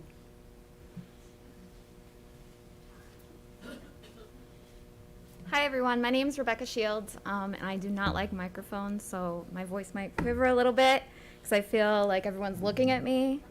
I have worked in wildlife conservation for over 15 years in various fields, including zookeeping. I've worked at humane societies, in nature centers, at nature museums, and in my favorite field, conservation education. I wasn't planning to speak, but I feel like I have enough credibility that my voice is worthy. When I present information to people, I try to lead with empathy, because the thing about conservation and education in general is that people don't know what they don't know, right? So it's always kind to lead with empathy and understanding that the person that you're talking to on the other end might not be in the same position that you're in, so be kind. Fortunately, you have tons of experts here. So now you know. Glass buildings kill birds. It's now in your hands and in your hearts to do better. By the way, I've heard people continually saying, or several times tonight saying, other towns don't have this, other jurisdictions don't have that. Statements like these are only excuses that people use to feel better about their skewed moral compasses. Let's also consider our children. The decisions we make as a society and the decisions you make as a board affect them, and it shows them exactly where the bar is in matters of importance. Ignoring our ecosystem and the lives of animals ensures that you're saying that you do not care about the world they will inherit. One of the most heartbreaking things to see as a wildlife educator is when an innocent child gets their spark of joy, wonder, and curiosity dismissed because the adults around them have lost their ability to look up and truly see the beauty of the world. Working with wildlife, I've seen a lot of life and a lot of death. Since I've started volunteering with bird collision monitors, I'll tell you, I have never seen anything like it. It's overwhelming. The sheer ability of that many numbers of birds and species that die in front of your eyes. I've said several times, like since moving to Chicago and volunteering for them, we should just leave them there. We should just leave them there. And you guys would be overwhelmed at the amount of dead birds on the ground because of the sheer amount of buildings and glass structures that they fly into. It's alarming. Come volunteer. Seriously, come volunteer. Be on the hotline. Like, be a part of it. Everyone should be an environmentalist. Oh, and the last thing. Oh, well, bird strike is a crisis. I think I've made my point on that. Mayor, earlier you said, we're not saving the world tonight. I truly, truly encourage you to rethink that statement and understand that global change always starts locally in places like Skokie. Thank you. You are changing the world. Thank you. Thank you. You're welcome.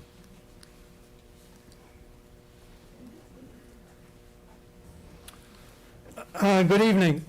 As a person who grew up in this town near the corner May we have your of name?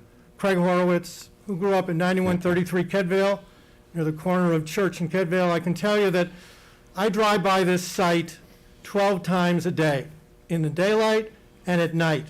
I visited the site.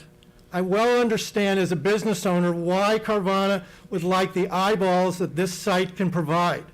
However, what I don't find appealing is the level of respect that this village is going to give the people who spent thousands of dollars buying a condo at a facility that now are going to have to look to the east, to the north actually, and see this at night and during the day. I can tell you that there's got to be other ways to generate revenue than to disrespect your residents. And one of the devices I use on a regular basis in Cook County and where I live is this. And this is what's called the money faucet. When a village needs more money, typically what they do is they turn on the faucet and they raise taxes and they get it from the residents. In this particular case, I think what you're doing here is something that's driven by revenue. I hope that you do the right thing and look past revenue and see the respect of the village, the respect of the residents, and find some other way to generate revenue and turn on the money faucet. And I hope tonight you do the right thing and vote no. Thank you. And one other comment. Carvana has a facility on Rand Road in Mount Prospect. It doesn't have a tower. It's been there for a year. I'm sure if you look at the majority of their sites, there's probably no tower, and they're able to conduct their business without it. I think that if that might be a compromise, that might be something to consider. No tower, but still have the facility there. Thank you for your time.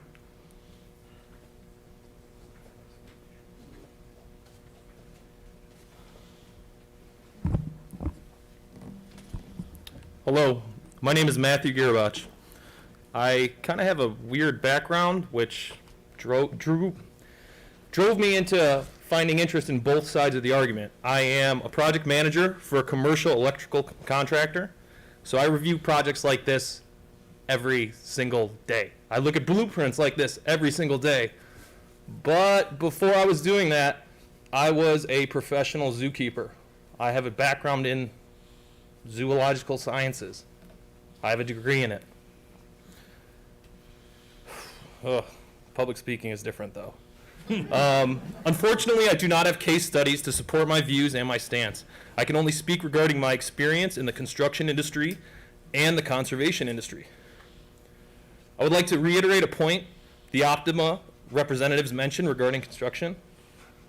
Many global and national companies are often referred to as enterprise-level companies. It is common for enterprise-level companies to work with architects, general contractors, and specialty contractors that travel across the United States for their projects. I believe Carvana mentioned this is a $16 million build for them, roughly. I would view them as an enterprise-level contractor if they were approaching me at the company I work with. I would be under the impression that they would be using out-of-state contractors, because are they more likely to hire someone here they've never worked with, or someone that travels to their projects that they worked with in Phoenix, California, Florida, wherever it may be? It makes more sense to do that. But in doing so, we also lose potential revenue or taxes right out of the gates, not just what their sales are going to do. So although they say they're investing in the community, that's one of the first opportunities to do so, by hiring local contractors. Sorry. I can't unlock my phone. The mask on. Another thing is bird rehabilitation. If you've ever been a part of it, it is exhausting. I see time and time again, my partner brings home birds as a part of the bird monitoring group. She sets alarms all throughout the night to help care for these hatchlings that would otherwise die. And she's just one of many people that do this. No profits, no benefits, just for the greater good, to benefit the communities around here, the environment, and our children. By putting up a structure like this and listening to what other experts have said, we risk losing things for our future. A simple decision tonight might seem simple, but it could have great implications down the line. So before voting yes, I'd consider more studies, more research. Thank you. Thank you.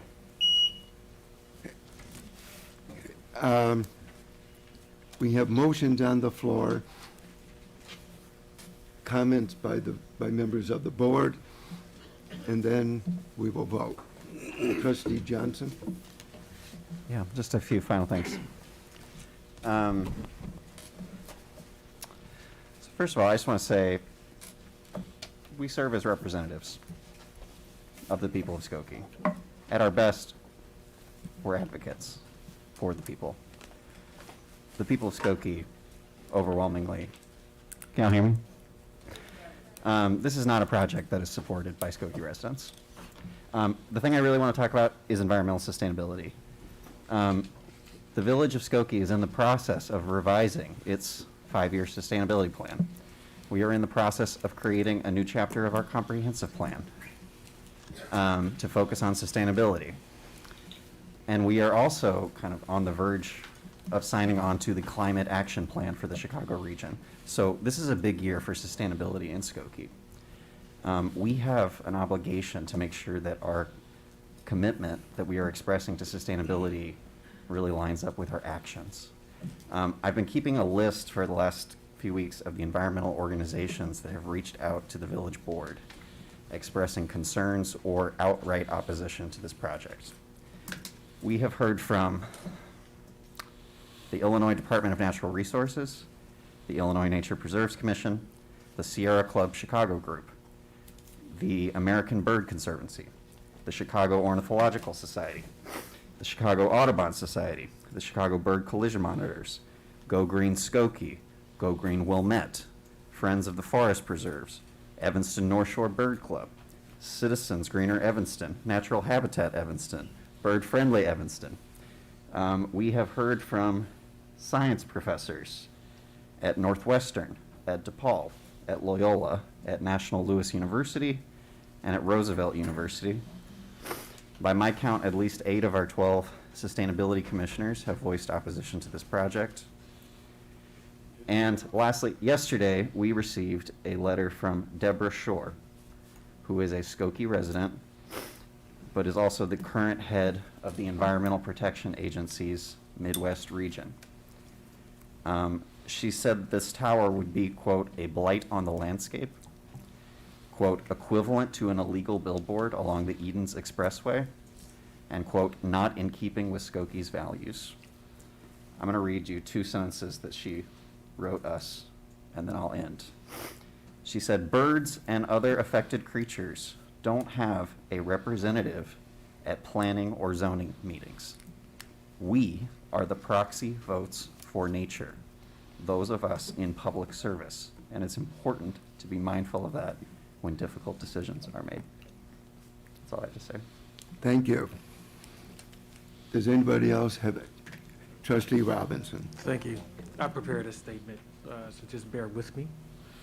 First, I'd like to thank the Plan Commission under the leadership of Paul Luke for their arduous work with Carvana, the many thoughtful meetings, constant study, and task of negotiating a plan that meets all village codes, ordinances, and concessions for being a good neighbor. I also like to thank the village staff, especially Matt Brandmeier, for ensuring compliance and work on the project, because it is through the good work of all the commissions and staff to get a proposal that we as a board can eventually support. Secondly, I'd like to thank the residents of Skokie for using your voice, informing your neighbors about the project, for signing petitions, even the youth, sending your emails and social media postings that have kept this project front and centered. Many of you know that I am an educator, lifelong, deeply understand the concept of critical analysis, data collection, and I also recognize the danger in their single story. When critically engaged in issues, I look to understand multiple perspectives by gathering data, including multiple voices, and when necessary, seek ways to resolve compromise issues when they are discovered. I believe that's the fair and equitable thing to do. What I've learned about this particular project, there are many passionate people in this community really interested about preserving the life of birds and minimizing bird strikes and glass structures. I've learned that this region, in the Chicagoland area, is along the path of migratory birds called the Mississippi Flyway, which ushers approximately 5 million birds from Canada to South America.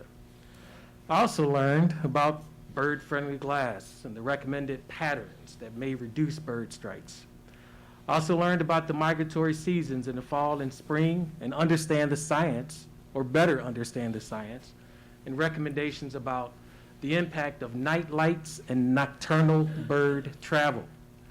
So in reading the many emails, there have been some emergent themes that have risen to the top. One is concerns about the bird strikes, especially during migration seasons. 2, the proximity to the protected harm's wood. And 3, the glass structure with lights, which may contribute to bird strikes. So in addition to reading the emails and talking with the neighbors, I had the opportunity to further collect information by talking with the president of the Condo Association at Optima to better understand the concerns as he represents the building. What were those concerns, you may ask? Bird strikes, the impact of the structure's lights, in addition to the frequency of delivery and pickups of the cars throughout the day that may impact the residents in the towers. In this same virtual meeting, I met with Annette Prince, the director of the Chicago Bird Collision Monitors, who also had major concerns about bird strikes and gave recommendations to mitigate it. Those recommendations supported bird-friendly glass and addressing the structure's lights by turning them off during the migration season and other light reduction efforts. I also met with executives at Carvana to better understand their efforts with sustainability, safety and security, delivery and pickup plan, to inquire about the response to the emails of concerns about mitigation efforts of bird strikes, and being a good neighbor.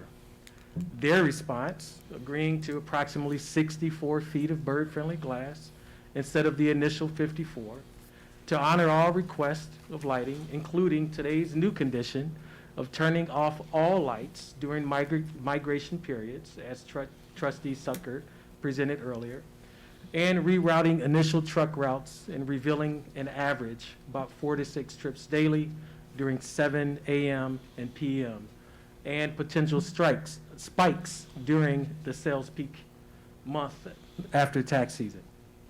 Finally, I met with my colleague, Trustee James Johnson, who was interested in learning my position and also providing me with his concerns surrounding the sustainability efforts and appropriateness of the location of the project. So I did have some wonderings, like what other structures have been inspired or which have inspired bird advocates in the Chicago and Skokie area.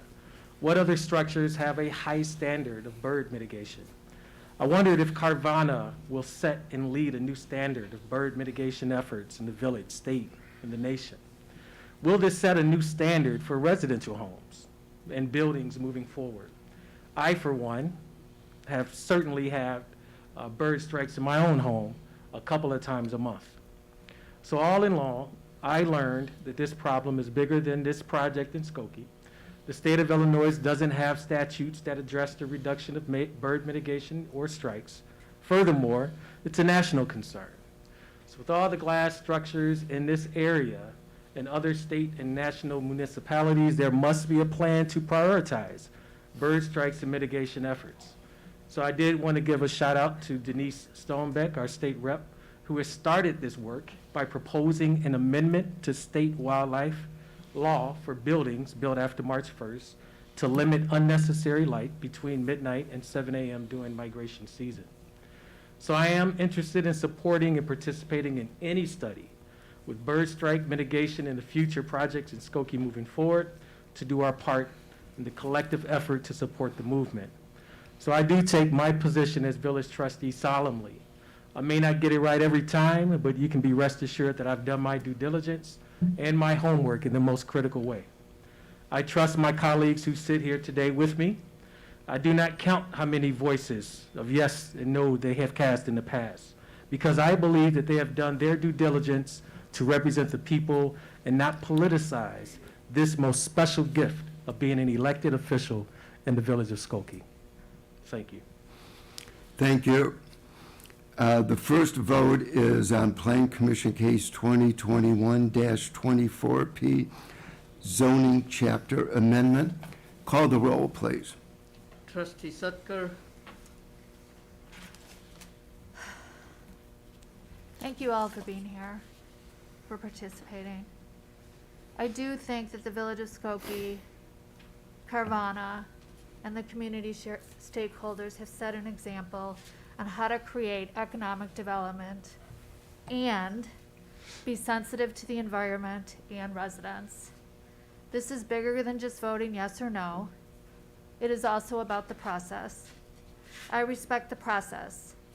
I am aware that this proposal looks very different tonight and even had more changes tonight for this vote than the original proposal due to the work by the village staff, board members, the Plan Commission, Carvana, and the community stakeholders.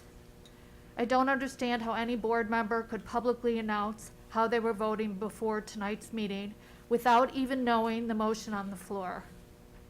Thank you to the Plan Commission and Appearance Commission. Thank you to everyone for your input. We are glad that you all participated in this important process. As part of the process, I have done my due diligence. I've met with representatives of Optima, Bird Collision Monitors, and Carvana, reviewed staff materials, read all your public comments, and done research on my own. I have lost sleep over this issue. I was surprised to find out through my individual discussions that people weren't being told the facts and the changes in the proposal. As I said before, this property will be developed. The property is zoned OR, Office and Research, which means that currently, without any board approval or input from the community, a high-intensity glass office building, glass hotel, glass senior living facility, or residential development could be developed on this land.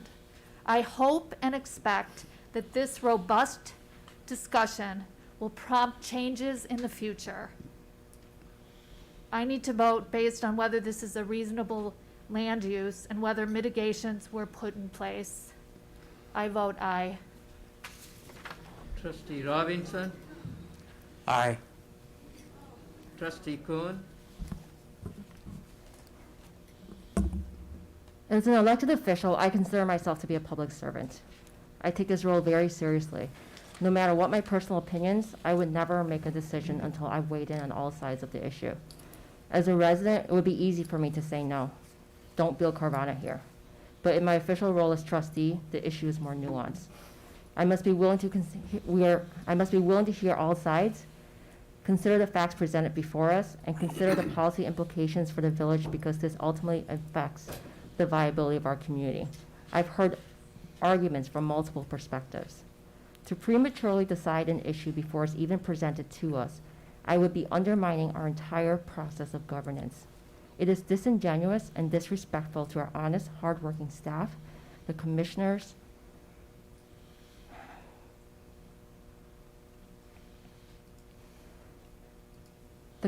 who commit and volunteer their time to weigh in on difficult decisions, and hearing public comments up until the very last moment. I thank you for being here tonight. I thank you for sharing your passion and bringing your children with you as well. Trustee Johnson earns free media coverage nearly every time he says no against an issue. In the meanwhile, the rest of us as trustees operate by a different code of conduct. I won't take a position. I won't take a position until we have all the information presented before us. I won't play politics when our decisions impact the people of this community. We are being painted as being non-responsive to the concerns of the community. It's an unfair depiction based on a one-sided narrative. Everybody, you may not agree with somebody, give them the respect that you've been given. Thank you. I'm a strong believer of process. Before an issue makes its way to the board, the expectation is that it's undergone rigorous vetting by staff, consultants, commissioners, legal, and public feedback to earn our vote. There is a reason why these systems are put in place. Public discourse is good. A healthy discussion can spark debate and offer multiple perspectives, especially on a difficult and impactful issue. Good government requires strong leadership, accountability, and transparency. It requires the participation of engaged people. Beware the single-story narrative, however. It is dangerous and only offers one perspective. In today's complex world, we need to be willing to listen to different perspectives in order to gain a more nuanced understanding of the issue. It is the people's responsibility to fact-check when the independent voice does not play by the same rules and cannot be held accountable by its own peers. Our words and actions are continuously manipulated with half-truths that weave a single narrative and move an outside political agenda forward. This is not our first time or issue where we have stayed silent while my fellow trustee would rather play politics than to sit down and work together. His intent to undermine the very people sitting on this board today and our current system of government, it feels a bit familiar to me. In the course of raising awareness for the Carvana proposal, this issue became highly politicized. Many political alliances were made. In particular, it has been used as a tool to leverage political gain by Trustee Johnson to question the very difficult work and position we are in. The integrity of the entire board has been questioned by an individual who, in his zealousness, selectively presents the facts that further his story and has disrespected the work of this board. Not once did he try to engage with us in any meaningful way. He presents himself as the lone savior. He reached out only after questioning our voting record and our integrity on social media. To me, this is all performative and undermines his fellow colleagues and our vote in this matter. He was once quoted as saying he will liberate our voices as an independent candidate. Intentional or not, these words are harmful. Yeah, I mean, are we supposed to stick to the issue? I have a question. Aren't we supposed to stick to the issue? What does this have to do with Carvana? None of you called anyone back. Nobody. Anybody hear from any of them? No, I'll walk out. Total bullshit. Goodbye. Total bullshit. Thank you. You're disparaging someone from that place. Say yes or no. Yeah, say yes or no. She can Hey. say what she has the floor. What she's done, then the next person will talk. Sir. Thank you. It is offensive to me as a woman and person of color to hear that a white man intends to liberate me. I don't need a white savior. For all the conversations about equity and representation,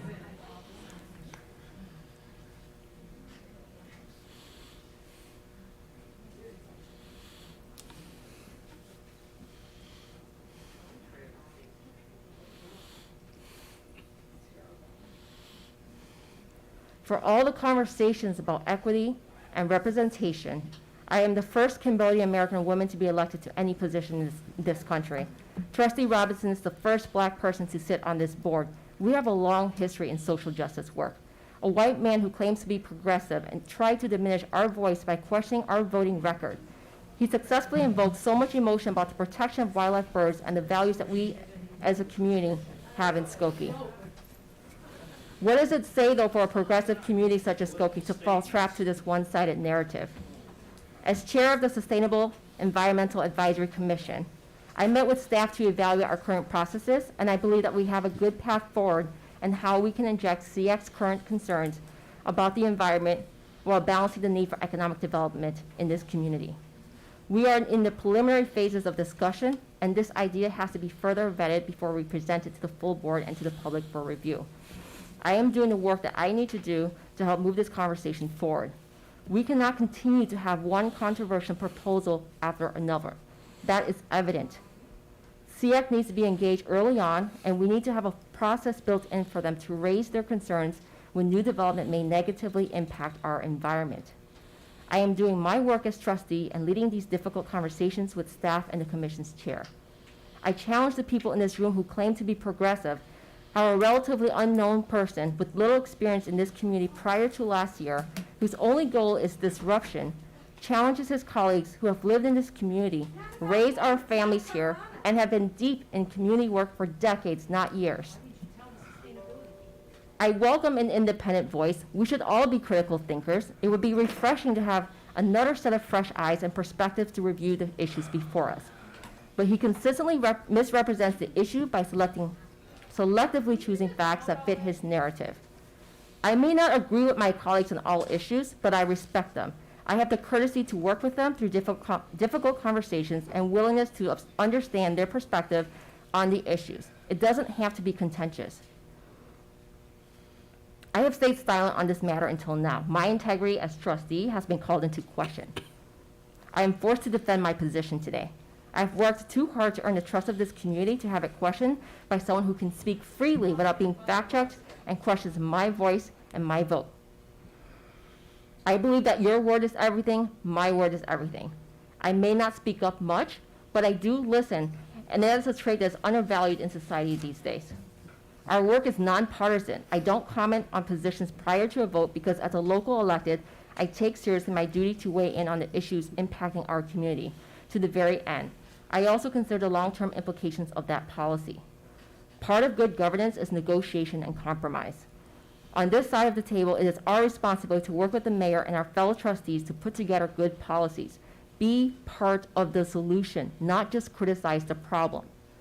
This has been a difficult vote for all of us. We should be working together in good faith and collaboration to move our concerns forward rather than play politics and burn bridges. I respect my colleagues' votes as I expect them to respect mine. I'm here to serve the village of Skokie, not to politicize my role on this board. We are at the intersection of many competing interests. I hope that with my experience and record in this community, I am someone who has been proven to operate at a high level of integrity, and this is going to be no different tonight. We have work to do. The village of Skokie is not perfect. We need to update our comprehensive plan, to put forth a new sustainability plan, to reevaluate our existing policies and ordinances, and even to redefine the role of some of our commissions and how they function together. These conversations are ongoing. It is part of a separate process. Recent controversial issues such as the vote on Amazon and tonight's vote on Carvana will have an impact on how we lay the groundwork for future planning here in the village. But until we are ready to present what the proposal is for review, I work within the framework and policies we have established today. Even with the best of intentions, I am all too familiar with what happens when we lose good governance. When governments Trustee, make up, I'm we've- almost done, sir. Okay. When governments make up rules along the way, ignore established vetting processes, and are consistent in the way decisions are made. Let's reimagine what a sustainable village looks like for Skokie. Let's do it together. I am in full support of this and will work to advance that agenda. We have the opportunity to be creative and forward-thinking about our solutions, but we need to be able to do this in a way that's thoughtful, collaborative, intentional, and without having our own colleague behave as if he's on higher moral ground and undermining us every step of the way. There are processes in place for change so policies are transparent, fair, and consistent for everyone. I vote aye. Trustee Johnson? Nay. Trustee Pure Slovin? I want to thank the village staff for their work on this proposal. I know this has been a difficult process for all of us. I have done my due diligence. I have spoken to residents who've reached out to me. I have read every single email that has come across my desk. I know this is very emotional for all of us, including myself. But I am responsible for the economic development as a trustee of this village as well. And I am voting yes on this, especially as it has been amended this evening, so it's aye. Thank you. Trustee Klein?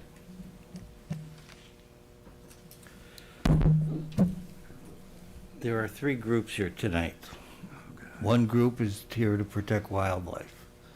Another group is here to protect their home. And the third is here to make an economic impact. These are very important issues from everybody's stance, and one is no more important than the other. I met with the people of Optima. I met with Mr. Bronfeld, so not the people, but him, as their representative. He brings up some great points. He really does. And as a fellow homeowner, I can sympathize with him and understand where he's coming from. I thank Carvana, which I did not meet with. I had no meeting because I took from meeting with Mr. Luke about their position. I thank Carvana for their concessions. I think as far as the birds go, they have made concessions that nobody else has ever made in a building in the North Shore yet. So I think that speaks very highly for them. Yes, I am a trustee. I represent you. I work for you. That is it. You don't pay me a lot, but I do the job. I do not cast a vote when I have not gotten the information. When you cast the vote 3 weeks before the information comes, you make a fool out of yourself. I ascertained the information, I looked at it, I weighed it, and I have to vote aye.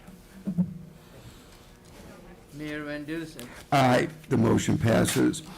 Second vote is on Plan Commission Case 2021, Site Plan Approval at 9801 Woods Drive, with the new address 9757 Woods Drive.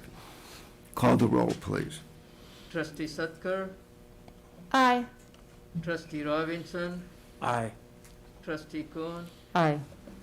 Trustee Johnson. Nay. Trustee Pure Slovin. Aye. Trustee Klein. Aye. Mayor Van Dusen. Aye, the motion passes. That does conclude my report. Thank you, Mayor, members of the board. Thank you. Thank you, Paul. We will take a short break, We got more? and then we have one item left. CDBG block grant public hearing. Is Carrie here? Carrie is here, as far as I know. Oh, that poor woman. Good to see you. I had to look 3 times.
have a 9-1.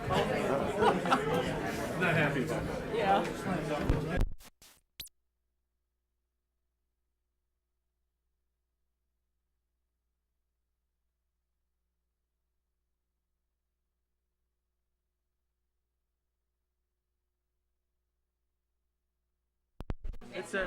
We have a meeting to finish.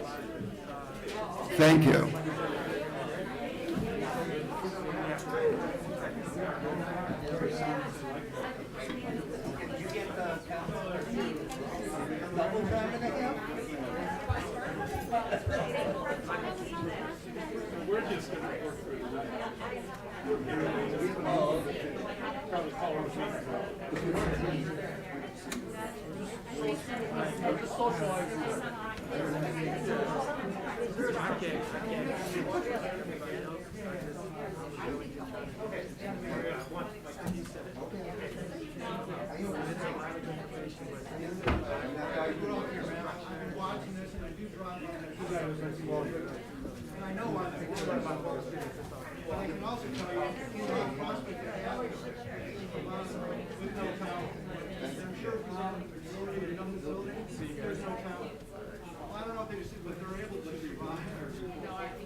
Yeah. We've got one item to finish. Yes. It's nice to see you. There's no doubt about it.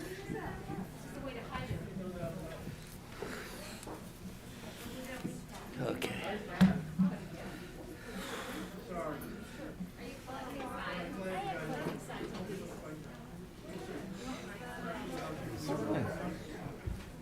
Is this that here? It's the phone. It's right before Citizen Connect. Where's Promote? Unfinished, I got public comment. Yes, sir. Okay.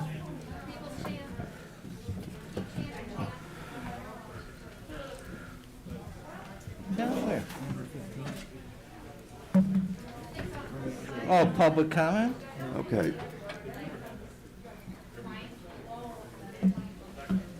We have a final item on the agenda this evening. The Community Development Block Grant, public hearing number 3. Carrie? All righty, Have her thank sketch. you. Tonight is the third and final public hearing for determining funding awards for the Community Development Block Grant, or CDBG program, for program year 2022, also known as fiscal year 2023. The proposed funding amounts and project summaries were forwarded to the board for this hearing, along with a chart listing the funding requests and the recommended funding amounts.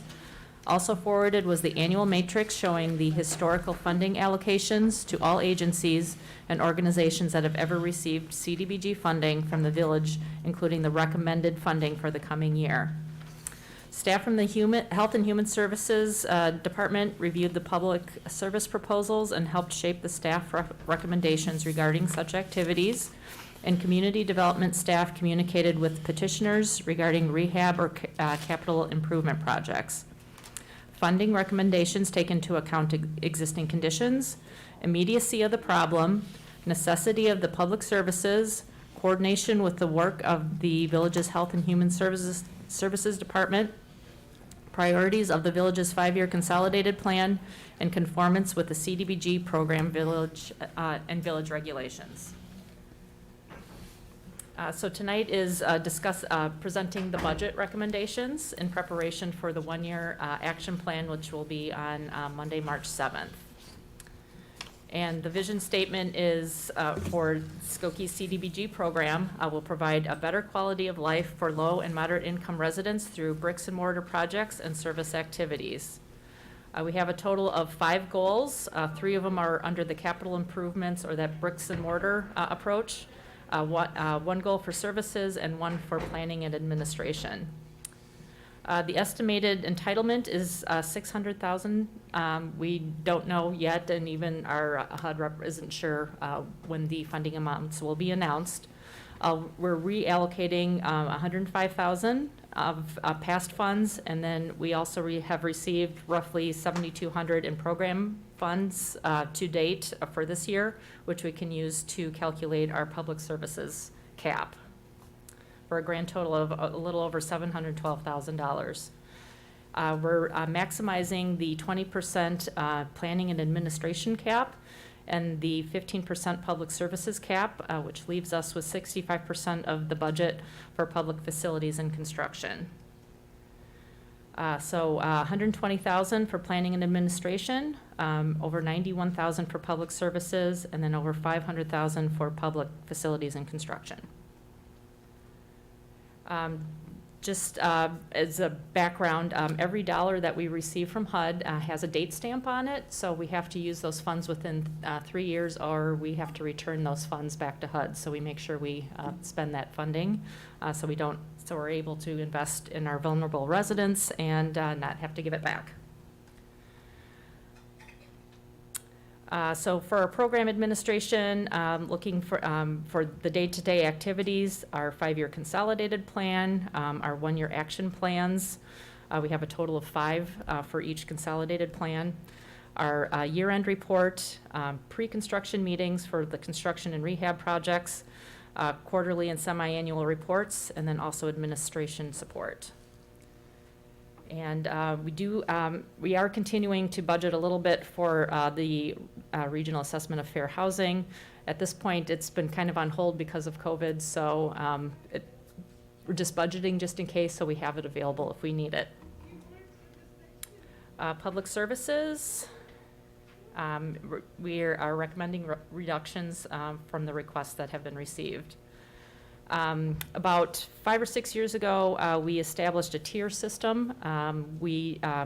Tier 1 organizations, the village depends on an organization on a daily basis. Our Tier 2 organizations, the village depends on their critical service as needed. Tier 3 services are important but not necessarily considered critical. And Tier 4 organizations, we really feel that their requests are for other resources are available, or we're just prioritizing our CDBG funds elsewhere. And what I'll go over tonight, they all fall in the first 3 tiers. So the ones we depend on a daily basis is, one is our Village of Skokie social worker, just working with the public on counseling, referral, and case management. And it's a portion of the social worker budget, so the balance of the salary comes from the general fund. Jewish Child and Family Services, $4,000 for a financial case manager. This program was really born out of the Great Recession and providing services to help individuals and households regain and maintain financial stability. Asian Human Services, $7,000 for their dental program. Metropolitan Family Services, $6,000 for mental health counseling services such as grief, trauma, and family, couple, or parent-child relationships, etc. Peer Services, $6,000 for part-time treatment, engagement, and retention specialists for substance abuse. And recent focus has been on the vaping crisis and cannabis legalization, or the outcome of that. North Shore Senior Center, $8,000 for long-term case management and counseling services for homebound elderly and their families, and allows them to age in place. So Tier 2 organizations, depending on this critical service as needed, it's more of like people who are in crisis, so we really hope we don't need the service, but if we do, then it's available. So the Children's Advocacy Center, $4,000 for an advocate and counselor to support child victims of abuse and their non-offending family members. The Harbor, $4,000 for emergency shelter and transitional housing. And Wings, they're relatively new this year. We have funded them in the past, but we've done more construction projects, at least during my tenure here. But this is more for public services to offset the costs associated with providing shelter and therapeutic counseling, including family and child advocates. And the Tier 3 services are important, but not necessarily considered critical, but they are good services to have. So Center for Enriched Living, $3,000 to help the employment services, to help with the 85% unemployment rate of those with developmental disabilities.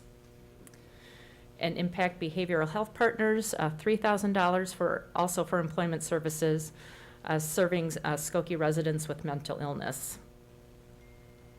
And Tier 4, we don't have any. We are recommending funding for everyone who has applied. Capital improvements and rehabilitation, again, over $500,000. This is the 12th year of 25% minimum grantee match. An example for this year, or the current year we're in, there was an additional need for one of the construction rehab projects, and that organization will probably match the project cost of at least 50%, but they do want to move forward with the project. So our home improvement program, we're recommending over $84,000 for most of them are single-family home repair, but owner-occupied. We've had this program since 1983 with a maximum lifetime grant amount of $12,000. And then we also have a 15-year payback, prorated payback period.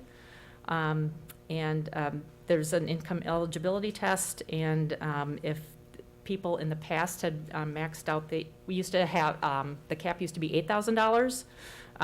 And so if they want to participate, we have to income qualify them for that remaining $4,000. Housing Opportunity Development Corporation, $22,500 for security systems for 2 of their Skokie properties. They did request enough funding for all 4, but just looking at the budget constraints, we felt that hopefully we could do 2 this year and 2 next year. Neighborhood Enhancement Program, recommending $85,000 to further affordable housing at more of a neighborhood level, either a cluster of homes or a group of townhomes or a multifamily community with primarily upgrades or repairs, maintenance, that sort of thing for mostly exterior. We fall under environmental, making things more energy efficient and safe, with a side benefit of making it look better too. Street resurfacing, $195,000 to resurface Laverne and Bronx Avenues between Greenwood and Grosse Pointe Road. There we go. We did these streets for this current program year, so we're staying in the same general neighborhood. 50/50 sidewalk replacement, the focus area. This is the village pays for the homeowner's share of the village's sidewalk replacement program. The village pays half, the homeowner's expected to pay half. So if they are income eligible, we pay the homeowner's half. And the focus area is south of Howard, and the balance is the village boundaries. Turning Point, recommending $20,000 for a rooftop HVAC replacement, replacing the next most problematic unit. They're nearing the end of all the rooftop units, so there may be one more year, I think. But then hopefully there'll be all zones within the building will have the right indoor air temperature. Shore, recommending $22,500 for HVAC replacement. Variable air volume boxes, they're more in the ceiling, between the hung ceiling and the structure. They're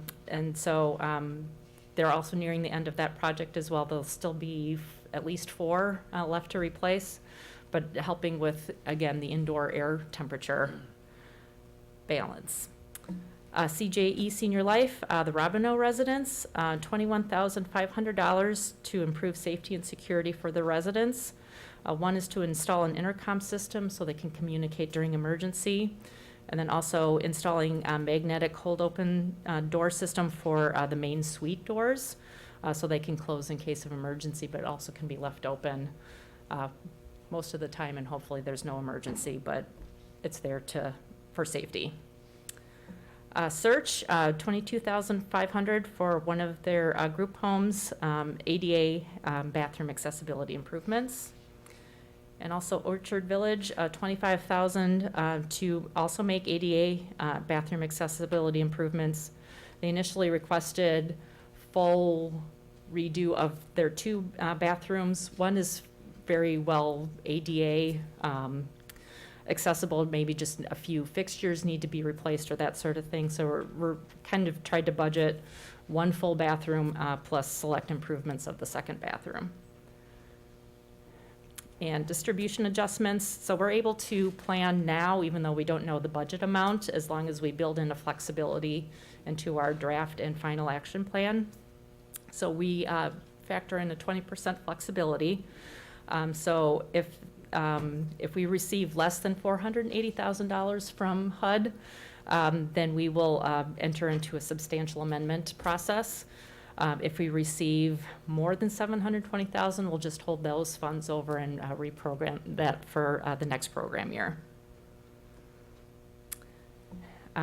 If it's less than $600,000, we'll do across-the-board adjustments as best we can. We won't reduce anyone's budget less than 80% of the budget amounts as recommended. And no budget amount will be less than $3,000. So we have a few public services that are right at $3,000, so we'll hold them at that and try and do proportionate for everybody else. We might be able to find some unallocated funds or dip into other funds, CDBG funds, to help make the construction and rehab projects whole, but that depends on how much less than $600,000.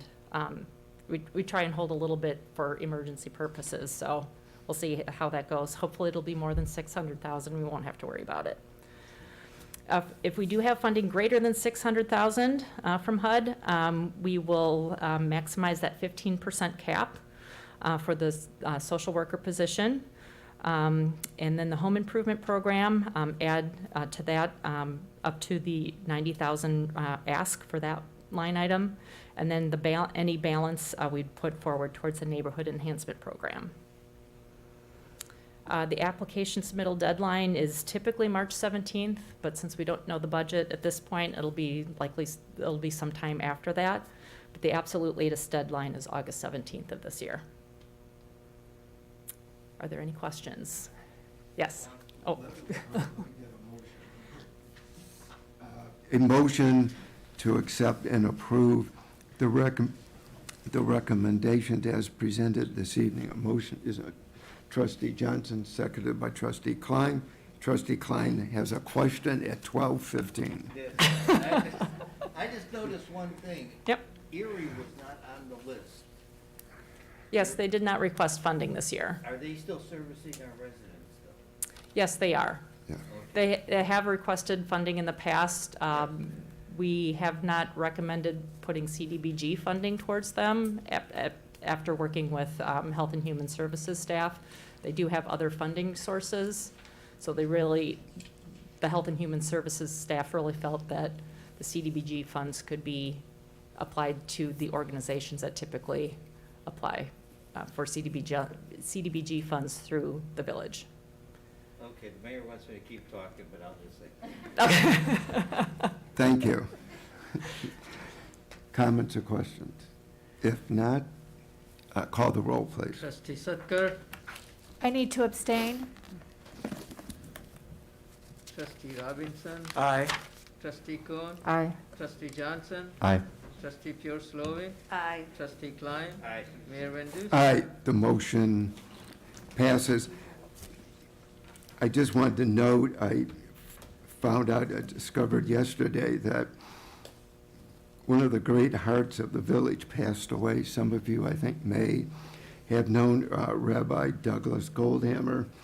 For 50 years, he's advocated on behalf of the hearing impaired, was one of the founders of Congregation B'nai Shalom, not very far from where we are this evening. He was a professor of Jewish studies and mysticism. And I would just conclude by saying, may his memory be a blessing. Truly great human being, and we will miss him.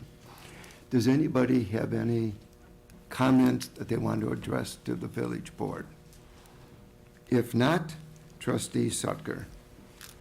I move we adjourn at 12:15. We are adjourned.